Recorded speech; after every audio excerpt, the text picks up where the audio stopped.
ये हमारे मन का भाव है कि हम भगवान को देव सोनी एकादशी पर सुलाते हैं और देव उठनी पर उठाते हैं। पर हमारी श्रीमद् भागवत कथा कहती है, शिव महापुराण की कथा कहती है, अग्नि पुराण, पद्म पुराण, नर्मदा पुराण हमको वर्णन करती है, एक क्षण की निंद्रा ब्रह्मा जी को आई थी और ब्रह्मा जी की झपकी एक क्षण की लगी थी और हाथ से वेद नीचे गिर गए थे। वेद नीचे गिरे, हयग्रीवा ने धारण कर लिए और चारों तरफ पानी पानी हो गया और पूरी पृथ्वी पानी में, जल में मग्न होने लगी। जरा विचार करिएगा, एक क्षण की निंद्रा ब्रह्मा जी को आई और वेद हाथ से चले गए और पानी पानी हो गया। और हम कहते हैं कि देव सोनी एकादशी पर देवता सोते हैं और देव उठनी पर उठते हैं। अगर 4-6 महीने जम के अगर वो सो गया तो एक भी नहीं दिखेगा भीकण का,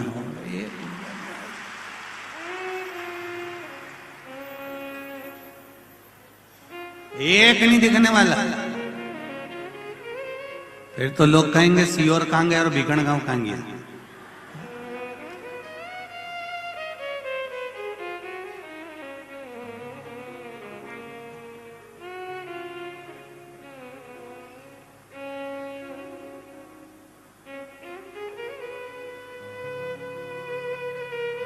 महाराज, ये सोने की तो भगवान की लीला, अगर सही तरीके से देखा जाए तो मेरा परमात्मा कभी नहीं सोता। वो तो हर पल, हर घड़ी, हर क्षण आपके लिए तत्पर बैठा रहता है। आपने आवाज लगाई और वो भागा। जैसे घर की मां, छोटा सा बच्चा पास में सो रहा है, पिताजी भरचक नींद में सो रहे हैं, भर्राटे घुर्राटे भरते।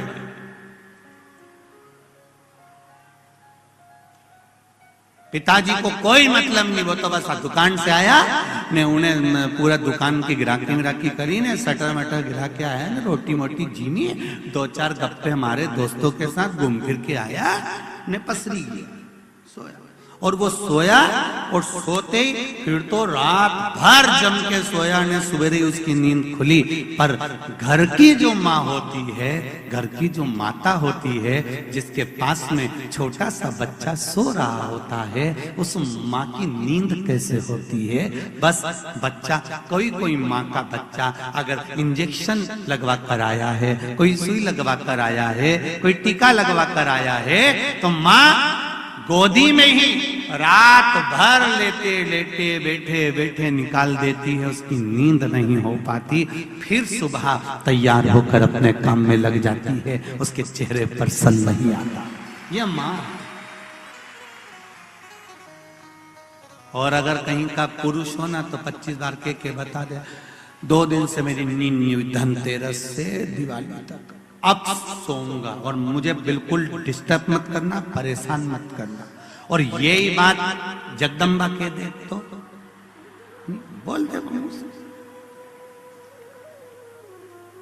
वो कह दे तुम तो दुकान पे बैठे रहे, एक ढिग, ये घर में ढिग लगाई है, चौक पूरा सफाई करी, तुम तो केवल दुकान पे बैठे थे। पर उससे पूछो, बेचारी है रानी बन के आई थी, मैंने नहीं बोला हो, ऐसी बात अपने को नहीं बोलना हो, तुम तो समझ जाओ बस ये सारा रानी बन के आई थी।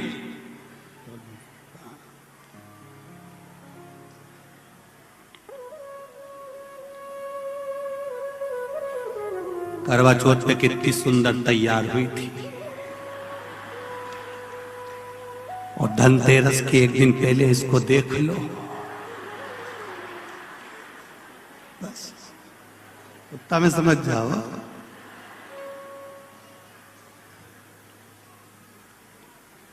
फिर तो छोरा छोरी भी जरा सा अगर पांव धर देनी लिपा हुआ पे, तो फिर थोड़ी सी देर में जगदम्बा काल रात्रि बन सकती है। उतनी देर में तो कहा जा रहा है, उड़न से निकाल, इनंग पाव धर दिए तोड़ी थोड़ी। इसने छोरा के नहीं किया, वो नहा के आ रहा था नहीं बेरू, क्योंकि सारा में कह दिया इधर दर मत देना, ये तो तुम सोच लो। छोरा सुना कि नहीं सुना, उन्हें बाथरूम में सुन लिया कि इधर से निकल के नहीं जाना,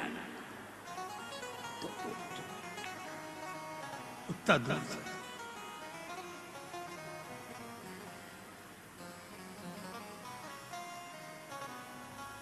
अब विचार करिएगा जरा कि कितना कितना भाव व्यक्त किया गया है, कितना आनंद का भाव सम्मुख में लाया गया। क्या नारी काम नहीं करती? करती है। क्या उसको थकान नहीं होती? होती है, तुमसे ज्यादा होती है। उसके बाद भी रात को 10-11 बजे तक सफाई कर कर फिर सोना, सवेरे फिर जल्दी उठना, फिर त्योहार का भोजन की तैयारी करना, फिर काम में लग जाना। बस घर की जो माँ होती है उसी तरह मेरा परमात्मा होता है, कभी नहीं सोता, वो जागता रहता है। वो परमात्मा।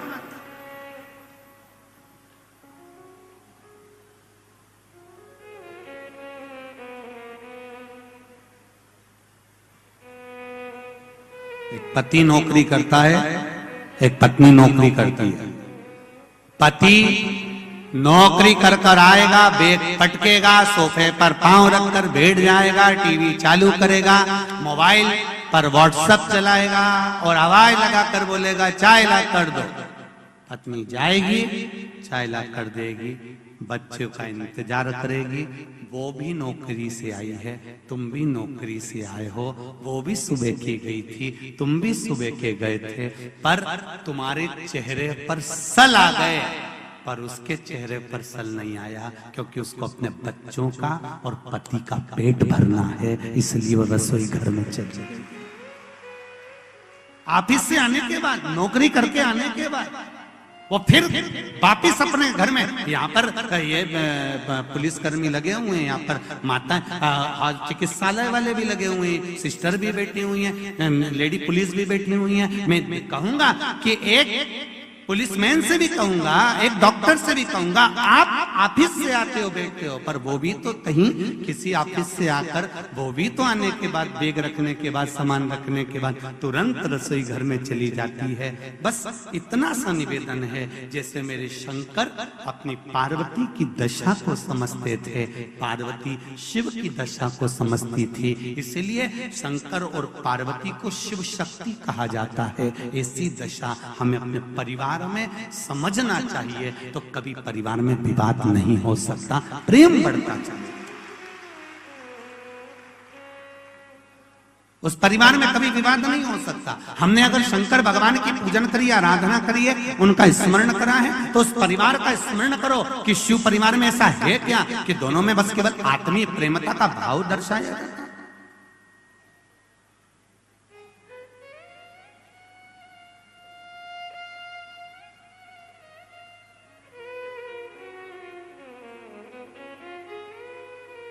देवराज नाम का ब्राह्मण के घर में जन्म लिया, ब्राह्मण कुल में जन्म लिया, पर गलत संगत में पड़ गया था। केवल पत्नी भी अच्छी थी, बच्चे भी अच्छे थे, कुटुंब भी अच्छा था, सारा ठाट बाट सब कुछ अच्छा था। और ऐसा नहीं है कि भगवान किसी का पेट नहीं भरता, भगवान भरता है। आंवला नवमी की कथा कहती है, आंवला नवमी का स्मरण करता है कि भगवान नारायण कर्मठ बदले, तो माता लक्ष्मी जी ने पूछ लिया, प्रभु निंद्रा से जाग गए हो क्या? भगवान विष्णु ने कहा मेरा उठने का तो, अब देखो तुम्हारा उठने का समय अगर शाम को सुबह 5:30 बजे है और उसके पहले आपकी नींद खुल जाती है, तो आप पलंग पर पड़े रहते हो, नेत्र भले खुले रहें और उठोगे 5:30 बजे ही, पलंग छोड़ोगे 5:30 बजे ही। देव सोनी एकादशी पर भगवान सोए और देव उठनी एकादशी पर भगवान उठ रहे हैं। उससे पहले जो आंवला नवमी आई, इसको अक्षय नवमी कहा जाता है, इसको आनंद की नवमी कहा जाता है, भंडार भरने वाली नवमी कहा जाता है। उस दिन दिया गया, करा गया, पुण्य समाप्त नहीं होता, इसलिए इसको अक्षय नवमी भी कहा जाता है। तो लक्ष्मी जी के मन में भाव उत्पन्न हो गया। लक्ष्मी जी ने कहा, प्रभु मेरे को पूछना है आपसे कुछ, मेरे मन का संशय मिटा दीजिए। तो भगवान ने पूछा, वो संशय कौन सा, क्या संशय है आपका?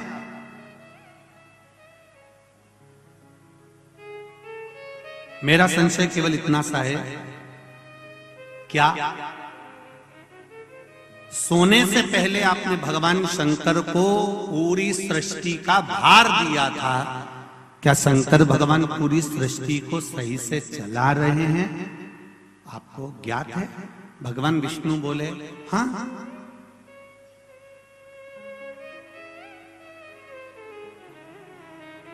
चला रहे। एक वो लाइन बड़ी सुंदर भाव में कहते, रचा है सृष्टि को जिस प्रभु ने, वही सृष्टि चला रहे हैं। जो पेड़ हमने लगाया पहले, जो पेड़ हमने लगाया पहले, उसी का फल अब हम पा रहे हैं। रचा है सृष्टि को जिस प्रभु ने, वही ये सृष्टि चला रहे। मेरा संशय मिटा दो। भगवान ने कहा, कौन सा संशय? मुझे थोड़ी सी परीक्षा ली। अभी तक नारायण भगवान करवट लिए थे, आज नारायण भगवान सीधे होकर पूछ रहे हैं, परीक्षा आपको लेना है? हाँ, लक्ष्मी विचार कर लेना। माता सती ने परीक्षा ली थी, जलकर भस्म हो गई थी।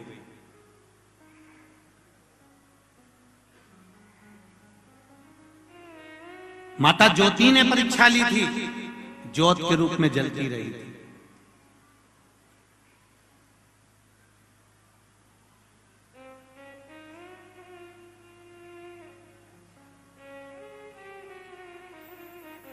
परीक्षा लेने के लिए सुपर्णखा भी पहुंची थी, पूरा कुल डुबा कर बैठ गई थी।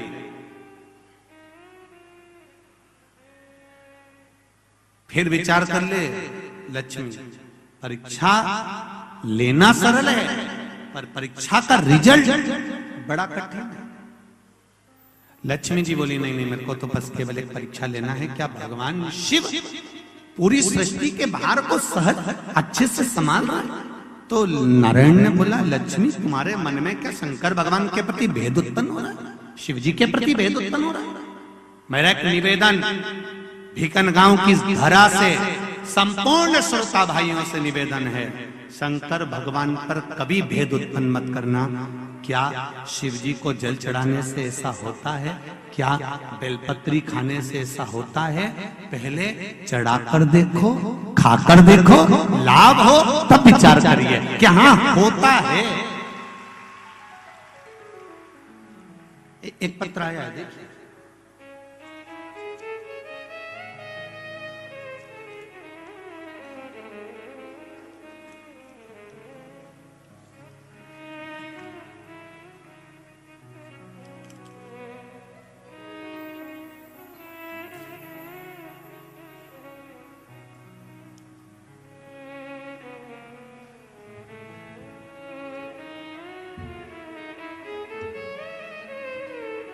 जिसने भी पत्र लिखा है, पत्र का ये भाव है, उसमें ठीक है, नाम का स्मरण नहीं है। मैं भोले बाबा की बेटी खंडवा मध्य प्रदेश से आई हूँ। बाबा को दिल से धन्यवाद देना चाहती हूँ, क्योंकि आज मैं हूँ तो मेरे बाबा की कृपा से। मैं अपना दुख यहाँ इतने कम शब्दों में व्यक्त नहीं कर सकती हूँ। बाबा ने इतना कुछ दे दिया कि मैं बखान नहीं कर सकती हूँ। जिसने भी ये पत्र लिखा है वो हाथ हिला सकते हैं और अपने दोनों हाथों से श्री शिवाय नमस्तुभ्यम बोल सकते हैं। खंडवा से किसी बेटी ने लिखा है, बाबा की कृपा से हूं, बाबा की कृपा से मुझे एक गठान हो गई थी, जैसा गठान जैसा महसूस हो रहा था, पर बाबा ने मेरे ऊपर कृपा कर दी और बाबा की कृपा से मैंने बेलपत्री का प्रयोग करना चालू करा, शिव पे चढ़ाया हुआ जल पीना चालू करा। बाबा की कृपा से मेरी गठान गल चुकी है। मैं बाबा को धन्यवाद देने के लिए आई हूं। ये शिव कृपा है। जहां भी बैठे हो, भगवान देवाधिदेव महादेव की करुणा आप पर बनी रहे। ये शिव तत्व है।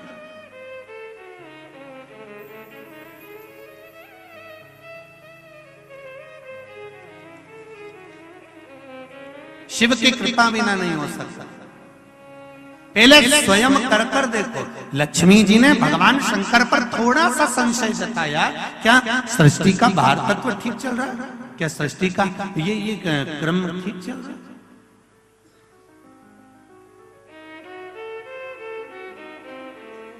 मेरे को थोड़ी सी परीक्षा ले।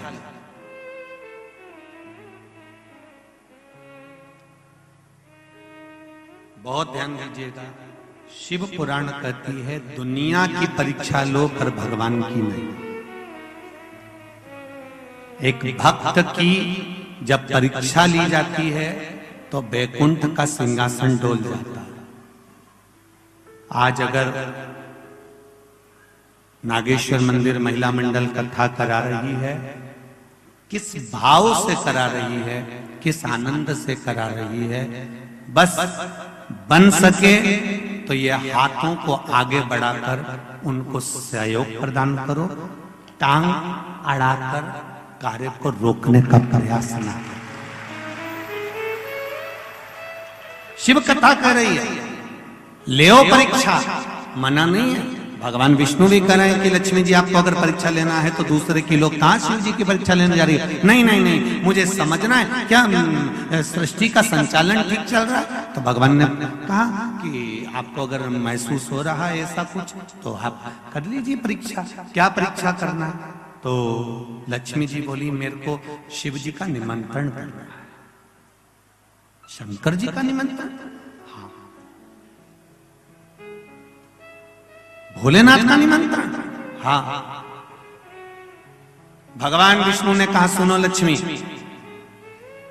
एक बार कुबेर ने भगवान शंकर का निमंत्रण करा था तो शिवजी ने मना कर दिया था कि मैं निमंत्रण में नहीं जाता, बड़ी बड़ी पार्टियों को मैं अटेंड नहीं करता।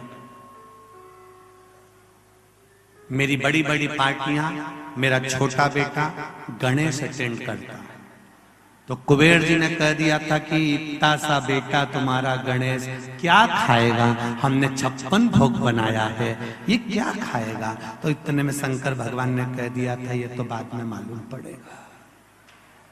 इतना खा। और जब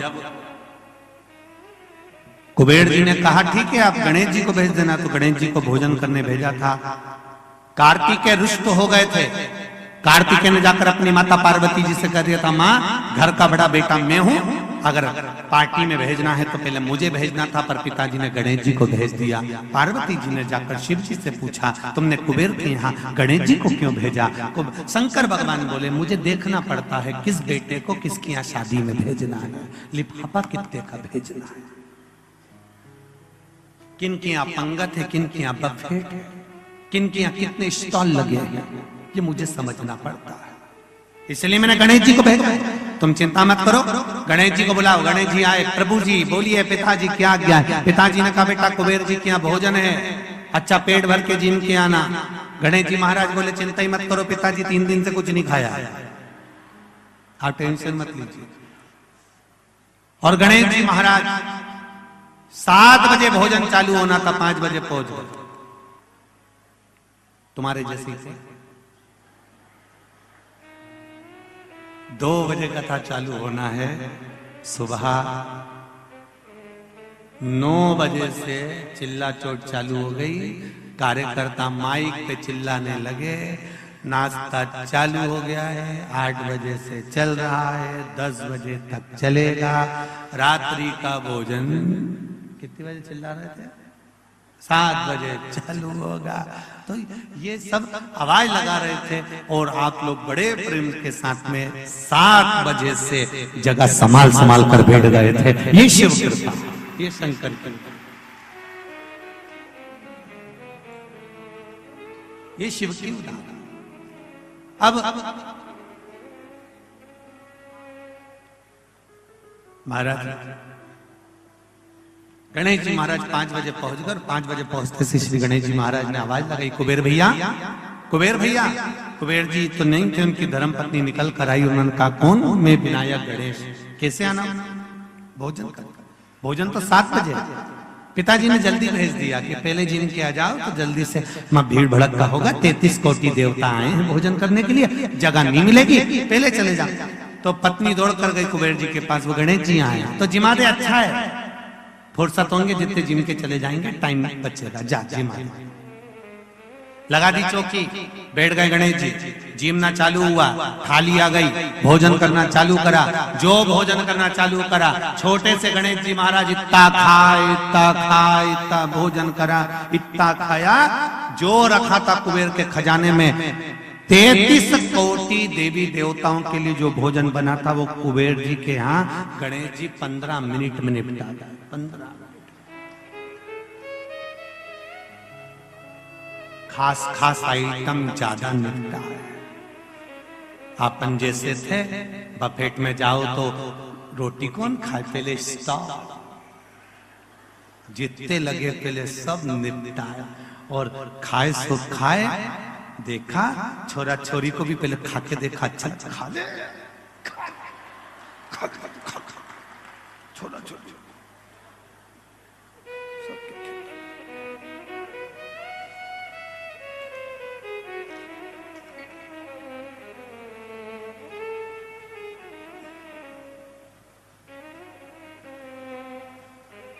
अब गणेश जी ने खाया, इतना भोजन पाया, इतना भोजन पाया, सारा भंडारा खाली हो गया। कुबेर जी की पत्नी कुबेर जी के पास दौड़ कर गई, स्वामी स्वामी स्वामी करते हुए। कुबेर जी ने पूछा क्यों घबरा रही है, क्या हुआ?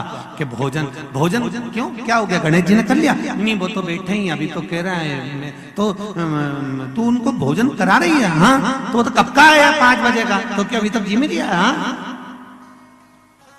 तो पानी दे के आना। कि 3 बार ले गई। गणेश जी बोल रहे थे कि अभी नहीं पीऊंगा। तो पूछ ले कब पिएंगे? तो क्या आधा पेट भरा अंदर तब पीऊंगा।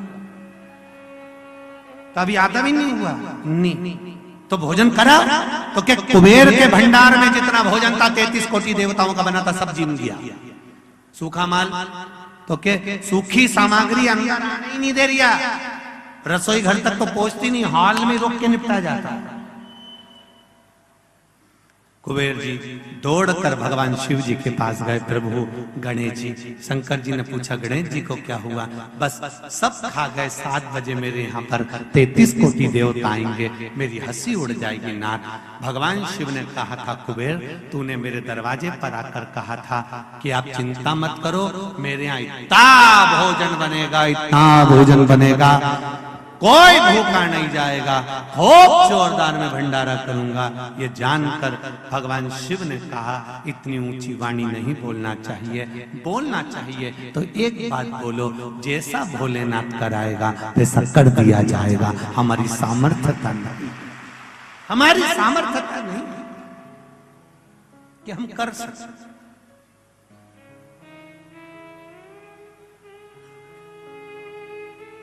ये हमारी सामर्थ्यता नहीं है कि हम करें। शंकर भगवान ने दुर्वा तोड़वाई और गणेश जी के लिए पहुंचाई। एक दुर्वा शिव जी ने दी थी और कहा था ये गणेश जी को दे देना। कुबेर जी ने सोचा इतना सारा खाया है तो एक दुर्वा में क्या होगा। उनने जाते जाते बहुत सारी दुर्वा तोड़ ली, गड्डी बना ली और गड्डी बनाकर गणेश जी को दे दी। यहाँ शिव पुराण कहती है एक बेलपत्र से ही शंकर भगवान प्रसन्न हो जाते हैं, एक दुर्वा से गणेश प्रसन्न हो जाते हैं, एक तुलसी के दल से नारायण प्रसन्न हो जाते हैं। हमें अधिकता में देने की जरूरत नहीं पड़ती, पर कई लोग संकल्प ले लेते हैं। मैं तो आज 1.25 लाख बेलपत्र चढ़ाऊंगी, आज मैं भगवान को 1.25 लाख दुर्वा चढ़ाऊंगी, आज मैं भगवान को इतना चढ़ाऊंगी। भगवान कह रहे हैं रेन देरी कमला, तू एक चढ़ा दे वही बहुत है, दिल से चढ़ा दे। अब मालूम पड़े चढ़ाने तो बैठी थी 1.25 लाख, 2-5 हजार चढ़ाने के बाद में बड़े प्रेम से कमर बोल गई टे। होता है ऐसा। वो भगवान सुदामा जी भगवान कृष्ण के घर गए थे कि नहीं गए थे? और सुदामा जी जब घर पहुंचे थे और भगवान कृष्ण के यहाँ पहुंचे, भगवान कृष्ण ने सुदामा जी का स्वागत करा, आनंद से विराजमान करा, चरण दबाए, खूब प्रेम से रखा, 3 मुश्किल कंदुल का भात ग्रहण करा। ये सब कुछ सुदामा के यहाँ हुआ। सुदामा जी जाने लगे तो भगवान कृष्ण ने कहा भी कहाँ जाओगे, 1-2 दिन रुको। सुदामा जी रुक गए। रुकने के बाद आज भगवान कृष्ण ने सुदामा को ले जाकर सिंहासन पर बिठा दिया। कृष्ण उनके पास में बैठ गए। सुदामा जी ने पूछा कन्हैया मुझे सिंहासन पर क्यों बिठाया? भगवान कृष्ण कहने लगे जैसे तूने मुझे आशीर्वाद दिया, तेरे मेरे परिवार वालों को आशीर्वाद नहीं देगा? सुदामा जी ने कहा मैं और आपके परिवार को आशीर्वाद? हाँ बैठो।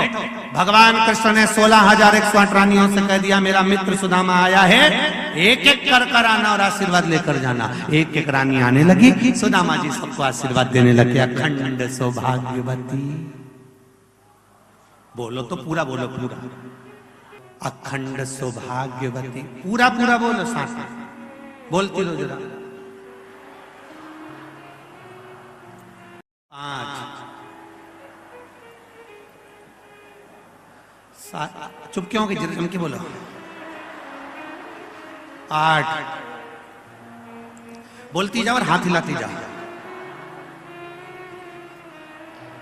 अखंड सौभाग्य बोलती जाओ जरा, हम चुप हो जाए तुम बोलती रहो। हाथ हिला हिला के बोलो जरा जम के। 10 अखंड सौभाग्यवती भव। 11 अखंड सौभाग्यवती भव, अखंड सौभाग्यवती भव, अखंड सौभाग्यवती भव। 25-30 निकले। सुदामा जी बोले कन्हैया तेरी है? हाँ अपनी है, चलने दे। सुदामा जी बोले सौभाग्यवती भव। अखंड गायब हो गया। सौभाग्यवती भव, सौभाग्यवती भव, सौभाग्यवती भव, सौभाग्यवती भव, सौभाग्यवती भव, सौभाग्यवती भव, सौभाग्यवती भव। और 25-50 निकली। देख ये भी अपनी है। हाँ चलने दे। भव भव भव भव भव भव भव भव भव भव। सुदामा जी ने कृष्ण से पूछा ये भी तेरी है? हाँ और चलने दे। हो हो हो हो। सुदामा जी कृष्ण से बोले इधर आ, एक बात सुन ले, मेरी तरफ से तेरे को आशीर्वाद दे देता हूं। अगर इन सबको आशीर्वाद देता रहा तो मेरी पत्नी को सौभाग्य का आशीर्वाद की जरूरत पड़ जाएगी। तेरे हाथ जोड़ू, मुझे मेरे घर छोड़िया। दादा इनको मैनेज कैसे करता होगा? तेरे हाथ, मुझे मेरे घर छोड़िया। भगवान कृष्ण बोले सुदामा अभी तो मेरी धर्म पत्नी आएंगी 16,108, उसके बाद मेरे बच्चे आएंगे। भगवान सुदामा जी ने पूछा कितने हैं? भगवान कृष्ण ने कहा एक एक रानी के 11-11, 1,77,186। सुदामा जी नीचे गिरे। उन्होंने कहा दादा रे ये घर है कि जिला? समझ में नहीं, तू रे महाराज।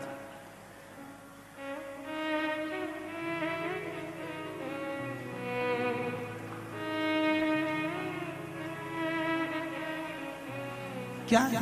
ये शिव है, उसकी परीक्षा।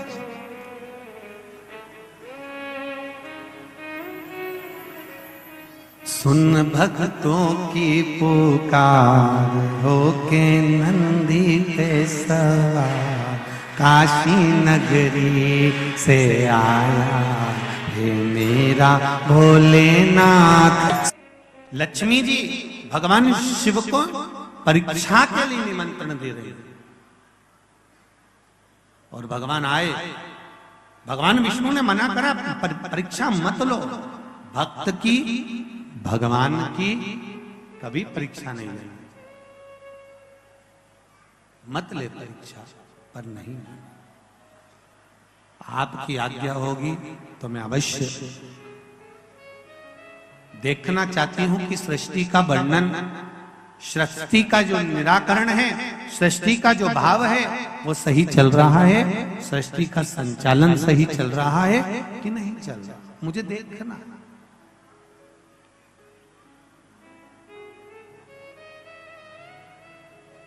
बहुत ध्यान दीजिएगा। परिवार चलाने वालों से संबंध केवल यहीं तक का रहता। कहां तक? केवल मृत्यु लोक तक, केवल मृत्यु लोक। पर आप जिस मंदिर में जल चढ़ाने के लिए जाती हो, कौन कौन चढ़ाता है एक लोटा जल? सब चढ़ाते हो? रखो रखो रखो। जिस मंदिर में आप एक लोटा जल चढ़ाने के लिए शिव मंदिर में जाती हो, शंकर भगवान को एक लोटा जल समर्पित कर कर आती हो। शिव पुराण कहती है परिवार चलाने वालों से संबंध केवल मृत्यु लोक तक रहता है, और शंकर जी पर जल चढ़ाने वालों का संबंध अंत वैकुंठ तक रहता है। वो संबंध समाप्त ही नहीं, वो संबंध कभी समाप्त नहीं होता। ब्रह्म कुमारी आश्रम में, ब्रह्म कुमारी आश्रम की बहनें, दीदियां, आप कभी अगर जाएंगे ब्रह्म कुमारी आश्रम में, तो ब्रह्म कुमारी आश्रम की दीदियां, माताएं, बहनें आपको बताएंगी कि एक बिंदु से ये जीवन चालू होता है और अंत में एक बिंदु पर जाकर समाप्त हो जाता है। एक बिंदु से चालू हुआ और एक बिंदु पर जाकर समाप्त। अर्थात वो बिंदु भी शिव है, शुरुआत भी शिव से हुई है और अंत भी शिव से ही हुआ। शुरू भी शिव से, अंत भी शिव से।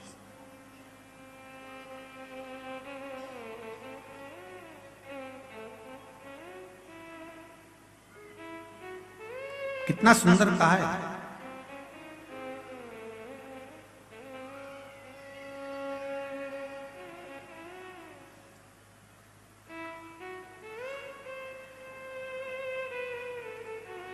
नेक, ये तू जीवी था, क्या था? अरे जम के बोलो, तू जीवी। अब धीरे धीरे 3, फिर अब कौन सा हो गया? 5। नेट फास्ट होता चले जा रहा है, आदमी स्लो होता चले जा रहा है। तुम खुद देखो ना, सब्जी लाने का काम पहले व्यक्ति खुद कर लेता था, आज बैठे बैठे ऑनलाइन सब्जी बुलवा। आदमी स्लो हो गया, कहीं जाता नहीं, आता नहीं, ज्यादा बोलो तो वो अपने को ज्ञान देने लगता है। अर्थात व्यक्ति स्लो होते चले जा रहा है, वो फास्ट नहीं हो रहा। नेट भले फास्ट हो गया पर व्यक्ति स्लो हो। शिव महापुराण की कथा वही कर रही है कि अपनी बुद्धि से, अपने चित्त से, अपने स्मरण से हमें भगवान की परीक्षा नहीं लेना है। और लक्ष्मी जी नहीं मानी कि मुझे देखना है कि सृष्टि का संचालन सही चल रहा है कि नहीं चल रहा, सृष्टि का क्रम ठीक चल रहा है कि नहीं चल रहा, ये लक्ष्मी जी जानना चाहती है। तो लक्ष्मी जी ने भगवान विष्णु से आज्ञा ले ली। भगवान विष्णु ने कहा तेरी मर्जी, अब जा, मैं शंकर भगवान का निमंत्रण करना चाहती हूँ। शिव जी को निमंत्रण पर बुलाया। आंवला नवमी का दिन था, भगवान पूर्ण तरह से सृष्टि का संचालन कर रहे थे और लक्ष्मी जी ने आज भगवान भोलेनाथ को निमंत्रण देकर अपने वैकुंठ का भाव आनंदित करने के लिए बुलाया गया। बहुत ध्यान से सुनना, ये कथा आपने सुनी कि ना सुनी, पर हरिहर शिव महापुराण की कथा भिकन गांव की इस पावन धरा पर चल रही है 2 बजे से 5 बजे तक। ये हमारा सौभाग्य है कि इस कथा को हम अपने जीवन में उतारें कि आंवला नवमी के दिन आंवले के वृक्ष के नीचे कुछ खाने का नियम क्यों है। बोलो, यहाँ से पहले लोग आंवला के पेड़ के नीचे पिकनिक मनाने जाते थे कि नहीं जाते थे? आंवले के वृक्ष के नीचे बैठते कि नहीं बैठते? क्यों? कोई तुमसे पूछे, कल के बच्चे तुमसे प्रश्न कर लेंगे, मम्मी ये आंवले के वृक्ष के नीचे क्यों पूजन करती हो, आंवले के पेड़ के नीचे क्यों जाती हो, आंवले के वृक्ष के नीचे पिकनिक मनाने क्यों जाना चाहिए, आंवले के वृक्ष के नीचे कुछ क्यों खाना चाहिए, आंवले के नीचे बैठकर दीप क्यों जलाना चाहिए। आज के बच्चे, जो विज्ञान का युग है, इस विज्ञान के युग के बच्चों को विज्ञान के साथ जोड़कर बताना पड़ेगा आपको कि आंवले के वृक्ष की महत्वता क्या है।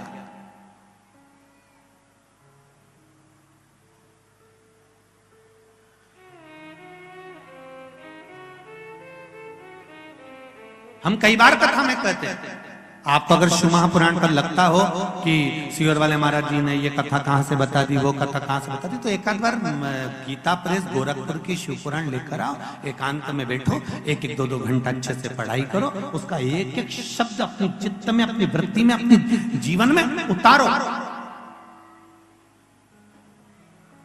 एक एक शब्द उतारिए। पहले लोग नहीं जानते थे, लोगों ने बहुत कहा श्री शिवाय नमस्तुभ्यम कहां से आ गया, कोई ने नया मंत्र बना लिया, किसी ने नया मंत्र दे दिया, फिर लोगों ने शिव पुराण पढ़ी, विद्येश्वर संहिता पढ़ी, उसमें से निकाला, फोटो खींचा, लोगों के समझ में हाँ इसमें है। विरोध करने वालों को ये तो मालूम होता नहीं, वो तो एक ने किसी ने भेज दिया, उनने इधर से फॉरवर्ड करा, उधर भेज दिया, उधर से उठाया, उधर भेज दिया, उन्होंने पढ़ा तो ही नहीं। फिर किसी ने कहा काली मिर्ची का तो कहीं लिखा ही नहीं है, फिर किसी ने काली मिर्ची का पढ़ा, फोटो खींचा, तब इनको नहीं तो काली मिर्ची काली मिर्ची काली मिर्ची दुनिया में चल। जब तक पढ़ोगे नहीं तब तक ज्ञात होगा नहीं, और जब तक ज्ञात नहीं होगा तब तक लोग शिव महापुराण का कोई उपाय होगा, कोई व्यवस्थित बताया गया होगा, तो लोगों को लगेगा ये फालतू की बात है, ये कोई होता है क्या, ऐसा होता है क्या, और वो होता है। ये पत्र लिखा, ये बच्चे का फोटो भी लगाया और ये पत्र भी लिखा। ये कोई श्रीमती ज्योति गजरात सोलंकी लुहेरा खुर्द खलघाट से आई हैं, कहीं बैठी हो तो हाथ हिलाइएगा। आप दोनों ही हैं, श्री शिवाय नमस्तुभ्यम, दोनों हाथ ऐसे कर कर एक बार हिला दीजिए, हर हर महादेव।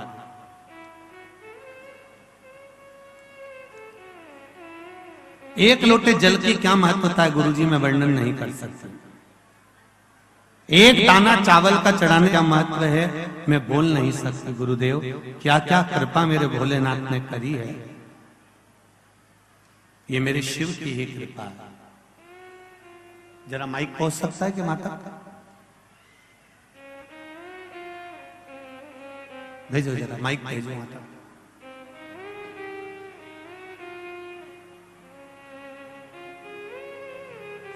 आपने लिखा है दीदी, मैं श्रीमती ज्योति गजरात सोलंकी लोहेरा खुर्द खलघाट से आई हूं, मेरा मोबाइल नंबर ये है।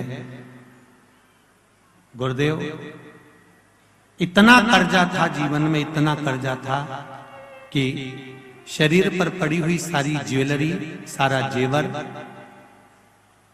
बैंक में रख दिया गया था गिरवे। सबसे मदद मांगी पर कोई ने साथ नहीं दिया गुरुदेव। जब मेरी बहन से हुई बात तब उसने शिव महापुराण के बारे में बताया और बाबा की कृपा ऐसी हुई कि मैंने पशुपति व्रत करना प्रारंभ किया। व्रत किया फिर भी मेरी ज्वेलरी नहीं वापस आई। सत्य किसको कहते हैं ये पत्र में देखिए। मैंने व्रत किया, मेरी ज्वेलरी वापस नहीं आई, लेकिन फिर भी मैं शिव पुराण पर विश्वास करती रही, मेरा विश्वास बना रहा। मैंने फिर दूसरी बार व्रत किया और बाबा की कृपा से फिर मैं सीहोर कुबेरेश्वर धाम पहुंच गई। वहां पर पितृपक्ष में शिव महापुराण की कथा चल रही थी, तब मैं वहां पहुंची और बाबा से विनती कर कर आई। 2018 से बैंक में मेरी रकम गिरवे रखी हुई थी, एक तन पर कान का कुंडल तक नहीं था। 2021 में बाबा से निवेदन करा और बाबा ने मेरी बात सुनकर मेरी पूरी ज्वेलरी कर्जा चुकाकर मुझे दिलवा दी। श्री शिवाय नमस्तुभ्यम। माइक आ गया आपके पास? माइक आया? माइक पर बोलिए श्री शिवाय नमस्तुभ्यम। श्री शिवाय नमस्तुभ्यम गुरुजी। पहले तो रोइए मत, रोइए मत। अब तो बाबा ने हाथ पकड़ लिया, आपने पत्र में लिखा है, फिर काय करो ना बाबा पर विश्वास। कहाँ से आई हो? मैं लुनेरा खुर्द से खलघाट के पास। क्या नाम है आपका? ज्योति जी सोलंकी। बाबा ने कृपा करी? हाँ गुरुजी, बहुत कृपा करी। मेरे पास बताने के लिए शब्द नहीं है, बहुत कृपा करी उन्होंने मेरे पर। बस बाबा की यही कृपा बनी रहे।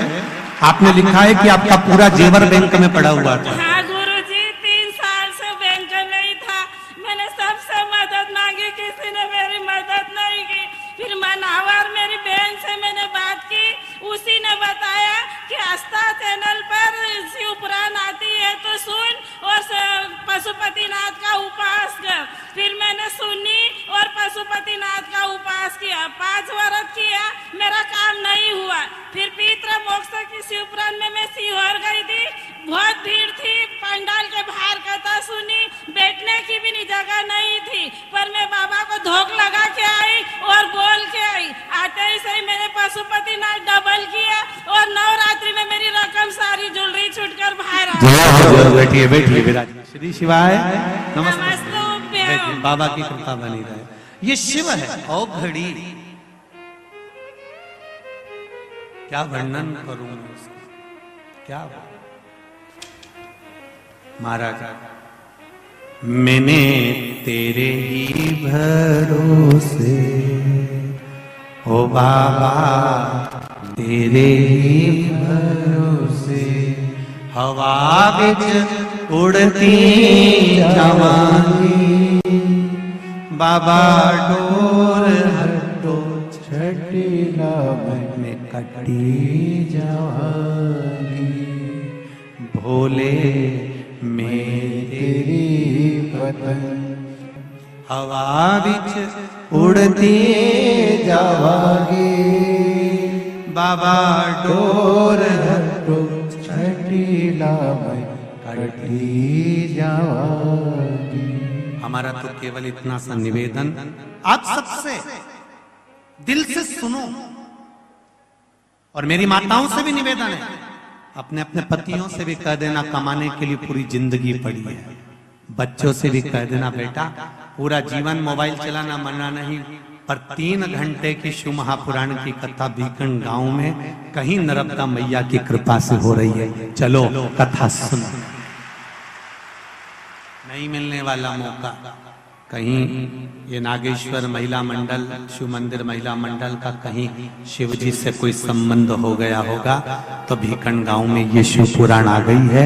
ना जाने किसके भाग्य से आई है, तो शिव जी किसके भाग्य से आई ये तो भोलेनाथ जी जाने। घर के पतियों से भी कहो, परिवार वालों से भी कहो, वापिस नहीं मिलेगी। 3 घंटा बैठकर मेरे साथ आप कथा को सुनो। अभी तक दुकान पर बैठकर जो कमाया वो परिवार के लिए कमाया, और 3 घंटे यहाँ बैठकर जो तुम पुण्य की कमाई करोगे वो तुम्हारी खुद की होगी, जो जिंदगी सवार किसी दूसरे की नहीं है, ये अपनी कमाई, अपनी। और जितने भी आसपास से कथा सुनने आ रहे हैं, गाड़ियों में, ट्रालियों में, बसों में, छोटे छोटे मोटरसाइकिल वाहनों से, उनसे भी निवेदन है विश्वास लेकर शिव महापुराण की कथा में जाना कि मेरा शंभू मुझे मिलेगा, मेरा बाबा मुझे मिलेगा। केवल ये माता नहीं कर रही कि मेरा कर्जा चूक गया। यहाँ ना जाने कितने कितने बैठे होंगे जो अपने दिल की बात माइक पर कहना चाहेंगे, ऐसा नहीं है, परंतु समय की भी अवस्था रहती है, समय का भी क्रम। ये बाबा से लगाओ तो तुम पहुंचे हो। शिव कथा का महाराज लक्ष्मी जी ने भगवान भोलेनाथ जी को कार्तिक का महीना आंवला नवमी अक्षय नवमी का दिन भाई भोजन का निमंत्रण दिया।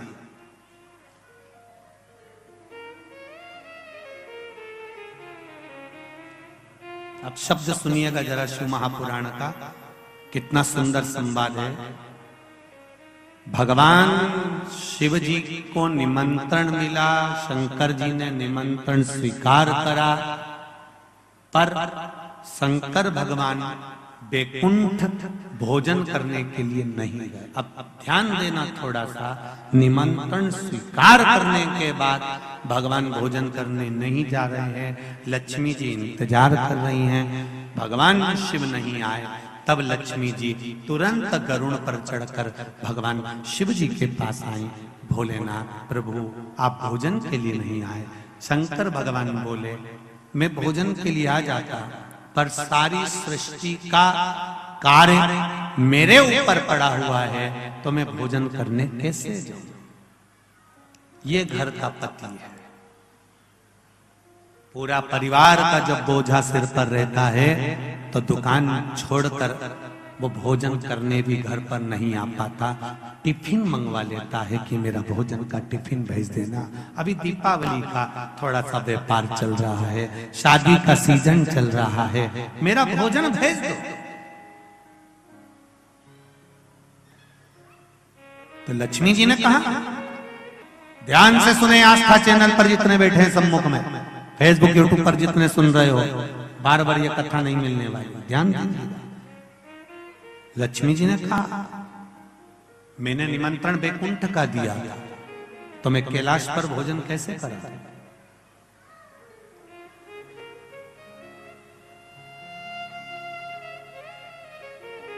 निमंत्रण बैकुंठ का है तो फिर मैं कैलाश पर भोजन कैसे कराऊं,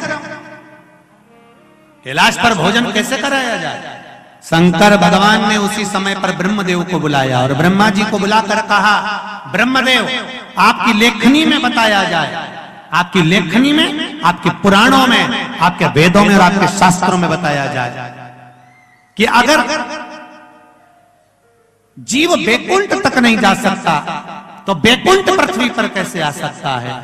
ब्रह्मदेव ने कहा जिस जगह पर आंवले का वृक्ष होता है उस आंवले के नीचे बैकुंठ का निवास होता है, इसलिए भोजन आंवले के वृक्ष के नीचे करना।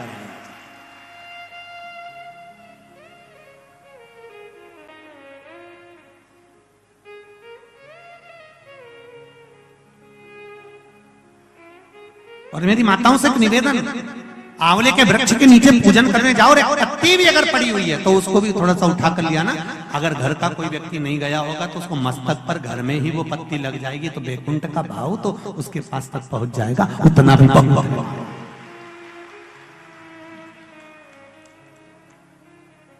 हमने मारवाड़ में देखा है कि आंवले के वृक्ष की पूजन करते समय माताएं आंवले की छाल का भी स्मरण करती है। अपनी चीटी उंगली अंगुष्ठ से मारवाड़ी माताएं उसको भी अपने पल्लू में लेकर आती है, दीप प्रज्वलन करती है, उसको अलमारी में लाल वस्त्र के अंतर्गत तिजोरी में रखती है। क्यों? क्योंकि वो बैकुंठ का एक हिस्सा, बैकुंठ का एक भाव। ब्रह्मदेव करें आंवले के वृक्ष के नीचे शंकर भगवान भोजन कर लें तो बैकुंठ के भोजन का फल मिलता है। बैकुंठ के भोजन का फल, हाँ, लक्ष्मी जी ने उसी समय पर आंवले के वृक्ष के नीचे भोजन की व्यवस्था करी। शंकर भगवान भोजन करने के लिए बैठे, जैसे ही माता लक्ष्मी ने भोजन लगाया है, शंकर भगवान ने एक ग्रास भोजन को लिया, पाया और उठकर शंकर भगवान चले गए। थोड़ी देर बाद वापिस लौट कर आ गए, बैठ गए। पूछा महारानी ने, माता लक्ष्मी ने, मेरे शंभु, मेरे बाबा, मेरे भोलेनाथ, मेरे प्रभु कहाँ चले गए थे आप भोजन की थाली को छोड़कर। तब शिव जी कहते हैं कोई 4 संत भूखे रह गए थे, उनको भोजन कराने चला गया था। लक्ष्मी जी ने कहा आप सृष्टि के सही संचालन कर रहे हो, मैं जान गई आपको कि आप सृष्टि के सही संचालन करता हो। एक मन की अभिलाषा है, अगर आप पूरी कर दें तो। एक मन की अभिलाषा है, आप अगर पूरी कर दे तो। शिव जी ने पूछा क्या? मेरा मन है, आप अगर ब्रह्म मुहूर्त में सुबह का समय भोजन ग्रहण कर रहे हैं तो शाम का भोजन भी मेरे ही इस वैकुंठ में श्रवण भोजन ग्रहण करें। शिव जी ने कहा शाम को तो मैं पार्वती के साथ भ्रमण पर निकलता हूं, पर दोपहर के समय पर मैं आपके यहाँ भोजन करने फिर आऊंगा। अब की बार लक्ष्मी जी ने भोजन कराने बैठने से पहले माता लक्ष्मी ने 5 चींटियों को एक डब्बी में भरकर बंद कर दिया।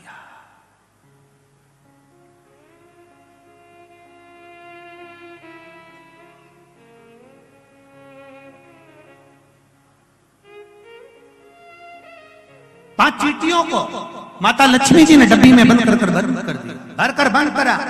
शिव जी भोजन करने बैठे, बड़े प्रेम से भोजन पा रहे हैं भोलेनाथ, और आवाज लगाया भोलेनाथ जी ने, अरे लक्ष्मी तुम्हारी माता ख्याति देवी मुझको ऐसी भोजन कराती थी, तुम्हारी माता ख्याति देवी ने भी मुझे ऐसे ही भोजन कराती थी और मैं प्रेम से पाता था। आज लक्ष्मी आपके हाथ का भोजन कर कर मुझे ऐसा लग रहा है कि मेरी माता, आपकी माता ख्याति देवी ही मुझे भोजन करा रही है।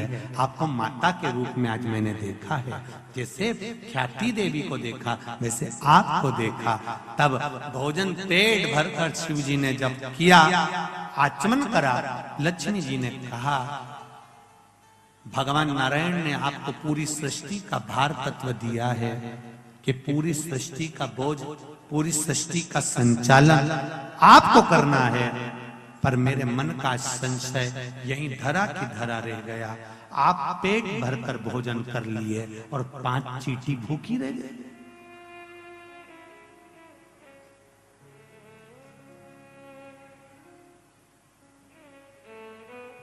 पांच चींटियां भूखी है। शिव जी मुस्कुराकर बोले, अरियो लक्ष्मी, कौन कहता है कि 5 चींटी भूखी है? कहां है चींटियां? लक्ष्मी जी कहती है डब्बी में मैंने चींटी बंद कर रखी, 5 चींटियां भूखी है और आपने भोजन किया। जब भगवान विष्णु ने अपनी सृष्टि का भार आपको दिया था तो बिना उनको भोजन कराए आपने भोजन कैसे कर दिया? देवाधिदेव महादेव शंकर भगवान कहते हैं लक्ष्मी, किसी पर आक्षेप लगाने से पहले, उंगली उठाने से पहले ये 3 उंगलियां अपनी ओर जाती हैं कि अपने अंदर झांक कर देखो कि तुम कैसे हो। पहले विचार करो फिर उंगली उठाओ। लक्ष्मी जी पहले डब्बी में जो चींटियां हैं उनसे पूछो उनने भोजन किया कि नहीं किया। मैंने तो सुबह से चींटियों को बंद कर कर रखा है, भोजन कहां से कर लेंगे? डब्बी खोली, चींटी के मुख में चावल का छोटा सा भाग फंसा हुआ था। लक्ष्मी जी की आंख से जल बहने लगा। भोलेनाथ, इनके मुख में चावल कहां से आ गया? शिव जी ने कहा लक्ष्मी, तू जब चींटियों को बंद कर रही थी ना, मुझे दोष ना लगे इसलिए तूने चींटियों के चरण को धोख लगाया था कि मेरे साथ परीक्षा में तुम शामिल हो जाओ, मेरे साथ थोड़ी देर के लिए तुम डब्बी में बंद हो जाओ। माना तुमको कष्ट होगा इसलिए मैं सिर झुकाकर तुमको नम्र करती हूँ, क्षमा मांगती हूँ। जब तू क्षमा मांग रही थी तेरे कुंकू में जो चावल फंसा था, क्षमा मांगते समय डब्बी में गिर गया था। वो चावल चींटियों ने ग्रहण करा। वो अक्षत, वो चावल चींटियों ने ग्रहण किया।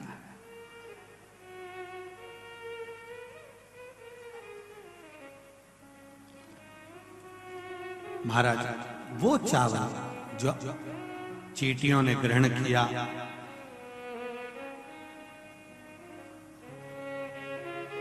बस चींटियों का भोजन पहले हुआ है। लक्ष्मी जी की आंख से जल बह रहा है और रो रही है। फिर निवेदन करूंगा, किसी पर उंगली उठाने से पहले, किसी को अपशब्द कहने से पहले, किसी को ताना देने से पहले, किसी को आड़ा टेढ़ा बोलने से पहले अपने मोबाइल पर, फेसबुक पर, यूट्यूब पर किसी ने कुछ लिख दिया, किसी के लिए उस पर कमेंट्स करने से पहले 50 बार सोचो समझो कि बात सही है कि गलत है। हर एक का साथ गलत चीजों में मत दो, नहीं तो जिंदगी नरक जैसी निकल जाती है। पूरा जीवन समझ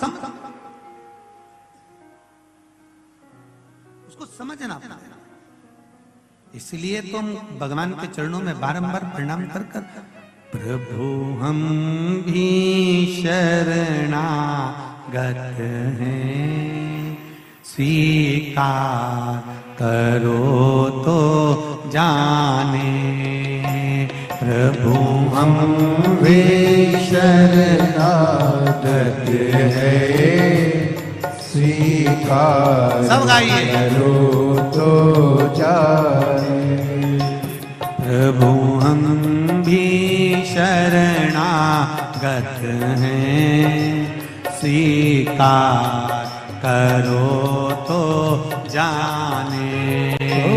प्रभु हम भी शरणागत लक्ष्मी जी के साथ आप भी शिव की शरण में बोलिए। स्वीकार करो तो जाने। अब हमें पतित से पावन सरकार करो तो जाने।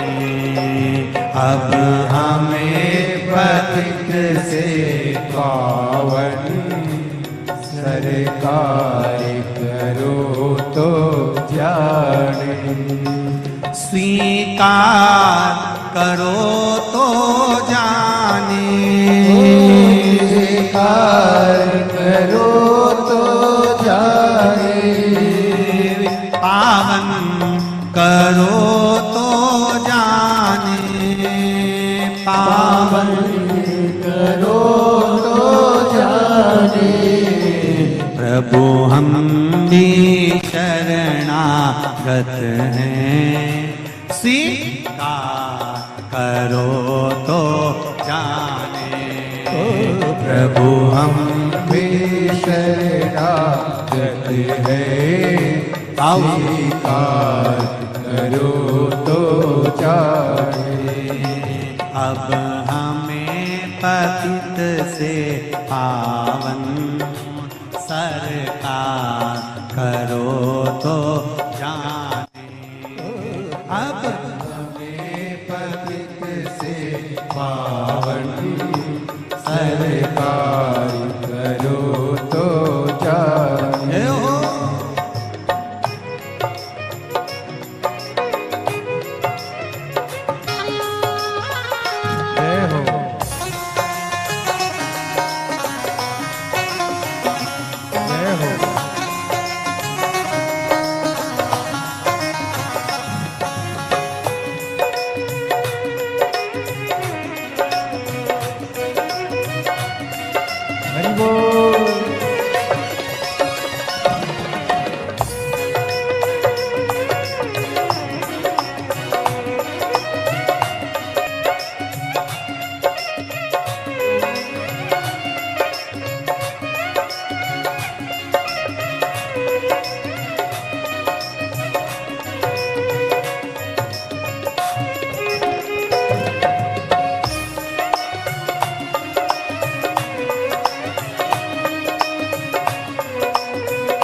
तुम्हें भक्ति भावे वश आते, प्रेमी जन तुमको भाते, तुम्हें भक्ति भावे वश आते। तुम्हें भक्ति भावे वश आते, तुम्हें भक्ति भाव वश आते। हमें कुटिल हृदय से कलुषित, हम कुटिल हृदय से कलुषित, उपकार करो तो जाने। प्रभु हम भी शरणागत हैं, करो तो जाने। अब हमें पतित से पावन सरकार करो तो जाने। अब हमें पतित से पावन सरकार करो तो जाने। प्रभु हम भी शरणागत हैं, प्रभु हम भी शरणागत हैं, प्रभु हम भी शरणागत हैं, प्रभु हम भी शरणागत हैं, प्रभु हम भी शरणागत हैं, स्वीकार करो तो जाने। प्रभु हम भी शरणागत हैं, स्वीकार करो तो जाने। अब हमें पतित से पावन सरकार करो तो जाने। अब हमें पतित से पावन सरकार करो तो जाने।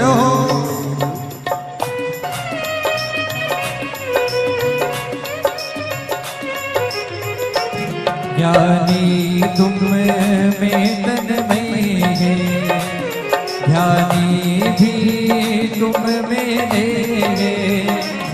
ज्ञानी तुम में तन्मय है, ज्ञानी भी तुम में है, ज्ञानी भी तुम में है, ज्ञानी भी तुम में है।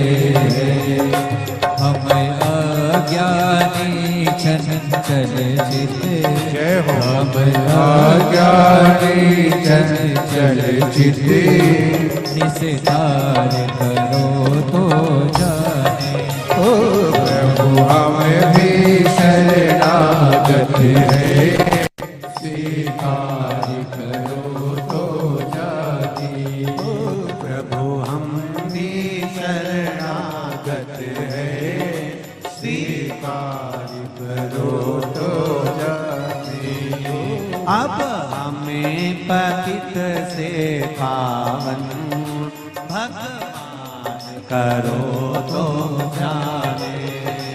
अब हमें पतित से पावन सरकार करो तो जाने। अब हमें पतित से पावन सरकार करो तो जाने। अब हमें पतित से पावन सरकार करो तो जाने। हर हर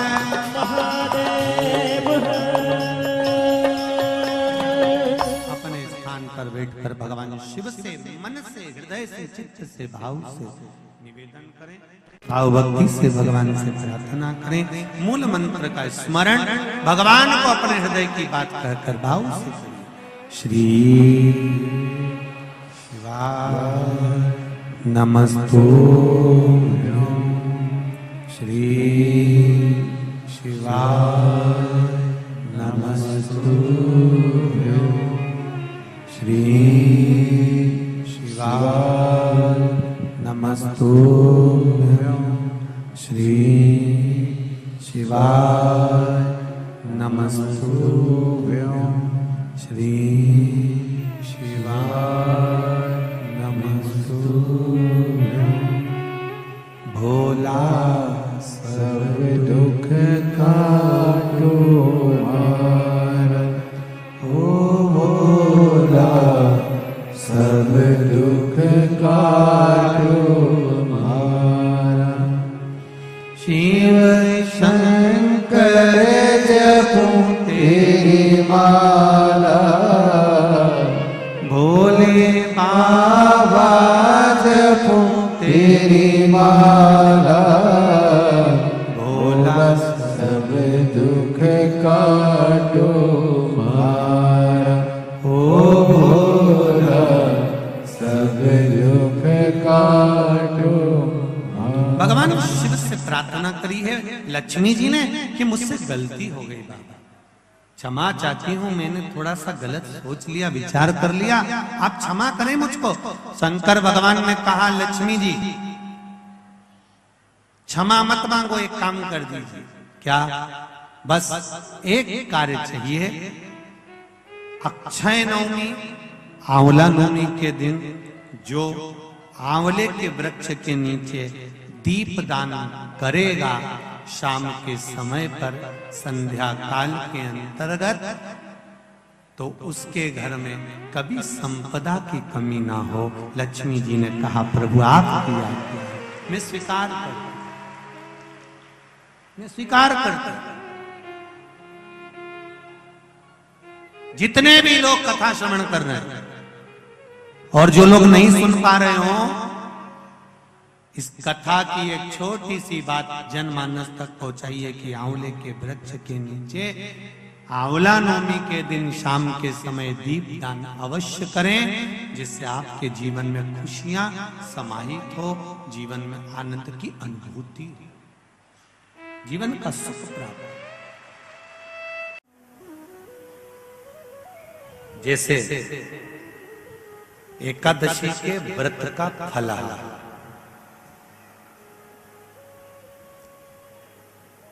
एकादशी का व्रत है और तुम्हें भूख लग रही है,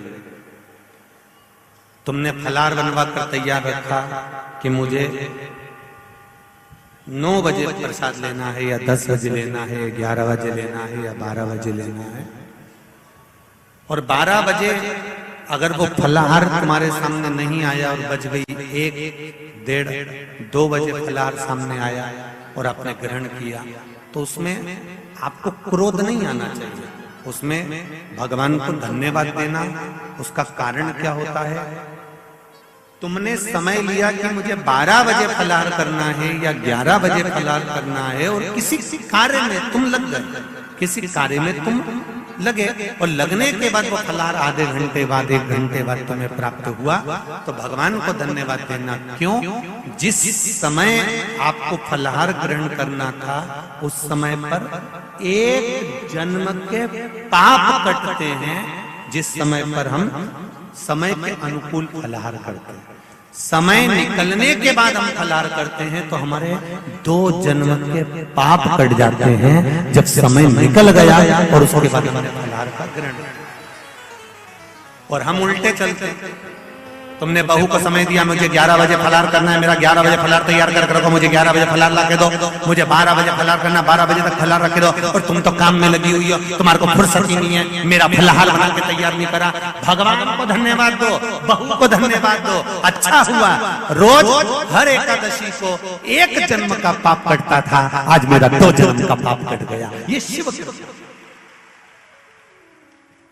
पर हमारी आदत है, हम उसमें भी बुराई ढूंढते हैं। बहू ने अगर लेट दिया ना, आधा घंटा 1 घंटा लेट हो गई, तो तुम तो फिर 2 मिनट में चंद्र घंटा हो। बताओ इतनी देर से लेके आई, आज मेरा एकादशी, आज मेरा फलाहार, और तुझे बनाने की फुर्सत नहीं मिली। मम्मी साबूदाना गलाया था, भगर बना रही थी, पूड़ी बना रही थी, थोड़ा समय हो गया। अपने मन को धीर मंदाओ कि भगवान ने आज देरी क्यों करी।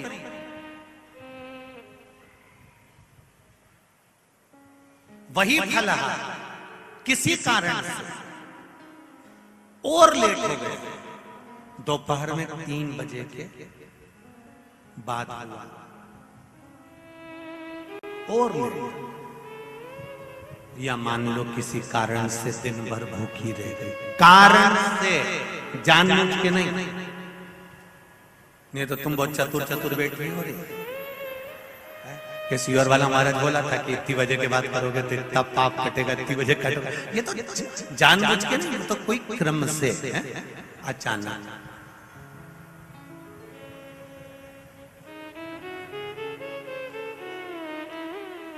जानबूझ के करोगे तो वो तो दिक्कत ही दिक्कत है। जैसे वो एक चरित्र आता है ना, एक पड़ोसन ऐसा धान कूट रही थी मूसल से, और उसके पास में उसकी पड़ोसन बैठी थी। इतने में इसका पति आया, आवाज लगाया उसने, सुनती है मुझे पानी ला दे। इसने जो धान का मूसल था ऊपर छोड़ा और पानी देने चली गई। पड़ोसन को बड़ा आश्चर्य हुआ, मूसल हवा में टंगा, हवा में मूसल टंगा। ये आई, इसने मूसल लिया, फिर कूटने लगी। इसने अपनी पड़ोसन से पूछा, क्यों ये हवा में कैसे टंग गया? मैं अपने पति के चरणों को प्रणाम करती हूँ, पति को परमेश्वर मानती हूँ, उसकी सेवा करती हूँ ना, उसका दिया हुआ जो भी झूठा बचता है मैं खा लेती हूँ, बस उसी की कृपा से ये मेरा सात्वित्व के कारण ये हवा में टंग गया। तो ऐसा करने से ऐसा हो जाता है। ये भी गई घर धन धनाते हुए। इसने अपने पति को आवाज लगाया, सुनो मैं तुम्हारे पांव पड़ूंगी। पति ने सोचा 40 साल शादी के हो गए, आज क्या पता सियोर वाले महाराज की कथा सुन के जो पांव पड़, आज मैं तुम्हारे पांव पड़ूंगी। और सुनो, 1 हफ्ते तक रोज तुम्हारे पांव पड़ूंगी, तुम्हारी पसंद का भोजन बनाऊंगी, तुमसे पूछूंगी क्या खाओगे, तुम बता देना, मैं वही बनाऊंगी। तुम सोओगे मैं तुम्हारे चरण दबाऊंगी, तुम जो थाली में छोड़ दोगे मैं वो भोजन करूंगी। फिर एक बार ऐसा चमत्कार होएगा, मैं ऐसी धान कूट रही होंगी, तुम एकदम आना, आते से कहना सुनती है पानी ला, और मैं मूसल छोड़ के आऊंगी और वो हवा में टंग जाएगा, तुम देखना हो। पति ने मन में सोचा ना जाने कहां से सीख के आ गई। इसने सिर पे पल्लू लेके पति को प्रणाम करा और पूछा क्या खाओगे। पति ने मन में सोचा 40 साल से कभी मुंह नहीं खोला मैंने खाने के मामले में। अब तो पति ने भी कह दिया भजिया बना ले, इमरती बना ले, जलेबी बना ले, खीर बना ले, पूड़ी बना ले, नमकीन पूड़ी बना ले, आलू की सब्जी, भिंडी की सब्जी, सब बनाने का। जैसे पति ने बोला, पत्नी बोली चुप रहो, तुम्हारा बाप बनाए। इतनी सारी लिस्ट थोड़ी ना बोली थी मैंने, मेरे से जो बनेगा बना लूंगी। और बनाने गई, भजिया बनाया, पूड़ी बनाई, सब बनाया। एक भजिया थाली में रखा, एक पूड़ी थाली में रखी, एक जलेबी रखी, सब सामान इतना रख दिया। और जैसे ही पति ने भजिया खाना चालू करा, मुंह में भजिया लेने ही वाला था, इतनी देर में वहीं से बोली पूरा मत खाना, तुम्हारा झूठा खाना है मेरे को। बेचारे ने भजिया की भी केवल चोंच नहीं होती किसी किसी भजिया में, किसी किसी भजिए में चोच होती, बस वही पूड़ी भी रखी, बनवाया, इतना सारा था, कुछ नहीं खाया। अब कह रही है तुम जाओ मैं खाना खा के, और पूरा निपटा गई पूरा, और खा खुआ के और पति के पास गई। अब तुम सजा में तुम्हारा चरण दबाऊंगी। अब चरण मरण तो कभी जिंदगी में दबाया नहीं, मच्चा मारे ये चरण दबाया। अब पति तो पति मोबाइल चला रहा होगा, जब किताब देख रहा होगा, किताब देखते देखते सो जाओ नहीं तो गला दबा दूंगी। अब बेचारे ने आंख बंद करी और एक आंख खोल के देख, कहीं सही में नहीं दबा रहे, इसको पगली हो गई है। सब काम करा, फिर बोली अब तुम बाहर जाओ, मैं धान कूटूंगी, तुम आना और आवाज लगाना, सुनती है मेरे लिए पानी ला, और सुनो जल्दी आ जाना, मेरे हाथ पे छाला पड़ जाए नहीं तो। अब उसने जो कूटने के लिए मूसल ऊपर करा, इतने में पति आवाज लगाया, अरे सुनती है पानी ला दे। और इन्हें जो मूसल छोड़ा इन्हें करम पे पड़े, जो पड़ा। अरे भाई शिव पुराण कहती है जो दिल से किया जाए वो प्रथम। दिखावे से भगवान प्रसन्न नहीं होता, भगवान को दिखावा प्रिय नहीं है। भगवान को तो तुम्हारा केवल निष्कपट भाव से निर्मल मन सो मोहि भावा, भगवान को दिखावा नहीं, हृदय से।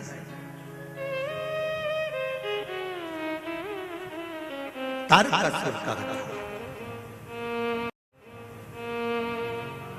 मांगा भी तो क्या मांगा,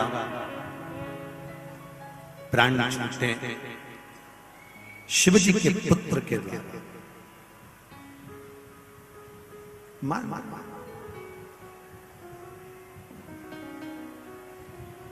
दिया